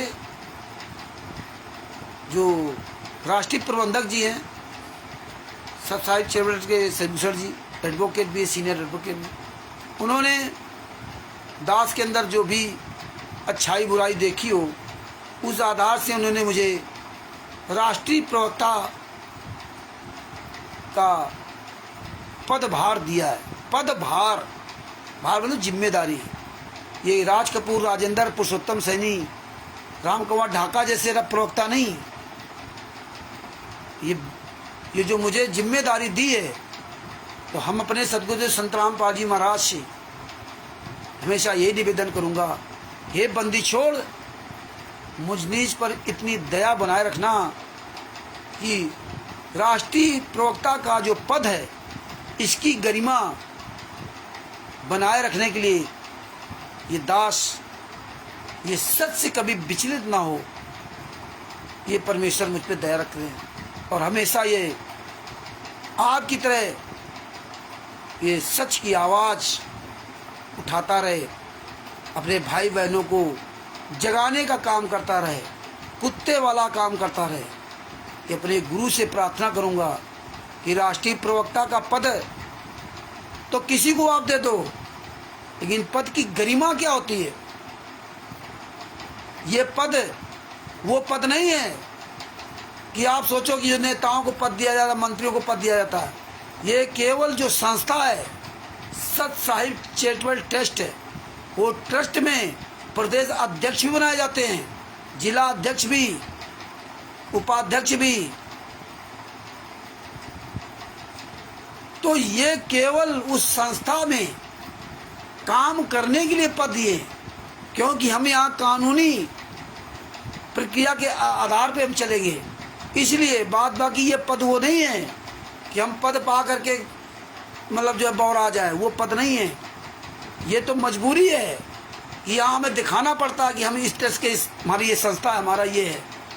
बाकी हमें पद की कोई आवश्यकता नहीं है। और जिस दिन ये कार्य पूरा हो गया, उस दिन कोई पद नहीं, कोई संस्था नहीं, कोई प्रदेश अध्यक्ष नहीं, क्योंकि हम आप लोग तो मजबूरी है कि उस संस्था को चलाने के लिए वहाँ मजबूरी है, पद दिए जाते हैं। बाकी इन पदों की कोई ज़रूरत नहीं। तो भगत भाइयों, जितने भी अन्य लोग हैं जिनको प्रदेश अध्यक्ष, उपाध्यक्ष, जिला अध्यक्ष बनाया जा रहा है, या जो इस कार्य करने के लिए इच्छुक हों, वो सतभूषण जी से संपर्क करके आप भी अपना पद ग्रहण करके आप उसी हिसाब से अपनी सेवा को बढ़ाना शुरू कर दो, है ना। तो ये आप सब लोग जिम्मेदारी उठाइए, सतभूषण जी से बात करिए। आप जो सेवा करना चाहते हो, आपको बाकायदे पूरा लिखित में प्रमाण दिया जाता है। यहाँ ऐसे नहीं कि हाँ कभी परमेश्वर भक्ति ट्रस्ट में फर्जी पर्चे पर नाम दीक्षा दे दी, आप लेके चले जा रहे, आप सवाल भी नहीं करोगे। बंदी छोड़ भक्ति मुक्ति पर नाम दीक्षा दे दी, आप सवाल भी नहीं करोगे। मुनिंदर धर्मा ट्रस्ट पर बोर्ड लगा दिया, आप सवाल भी नहीं करोगे। आपको दिखाएंगे भी नहीं कहाँ रजिस्टर्ड है, क्या है, कौन है कौन नहीं, कोई मतलब नहीं। चले जा रहे वहाँ के अंधे कान के बहरे बन करके ना। लेकिन यहाँ सतभूषण जी ने जो संस्था बनाई संत रामपाल जी महाराज आशीर्वाद से, उसका बाकायदा रजिस्ट्रेशन नंबर, वह सारी प्रक्रिया, और स्वयं सतभूषण जी स्वयं नियुक्त करते हैं प्रदेश अध्यक्ष, जिला अध्यक्ष, राष्ट्रीय प्रवक्ता या प्रदेश स्तर के प्रवक्ता, जो भी वो स्वयं नियुक्त करते हैं। सारे पावर उनके पास है, उनकी संस्था रजिस्टर, सारा सब कुछ है। लेकिन सतलोक आश्रम संचालक गुंडों का कोई मुखिया नहीं, कौन प्रवक्ता है, कौन किसकी संस्था है, कुछ भी नहीं है।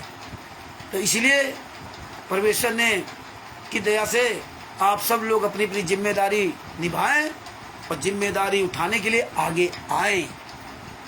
यही हम आप लोगों से अपेक्षा करता हूं। और परमेश्वर की दया से अब मैं अपने शब्दों के यहीं विराम देता हूँ। दोबारा फिर हम अपने सदगुरुदेव की जय बोलते हैं सब लोग मिल करके। बंदी छोड़ सदगुरु संत रामपाल जी महाराज की जय हो। परमात्मा की सभी प्यारी आत्माओं को कानपुर श्री रामचंद्र दास के उस्ताद साहिब। कल परमेश्वर दया की तो कल फिर लाइव आऊँगा, फिर रिपीट करूँगा, जिसमें अन्य भाई बहन और भी जुड़ सकें। तो जितने स्टिकर थे इनको दोबारा फिर वायरल करना।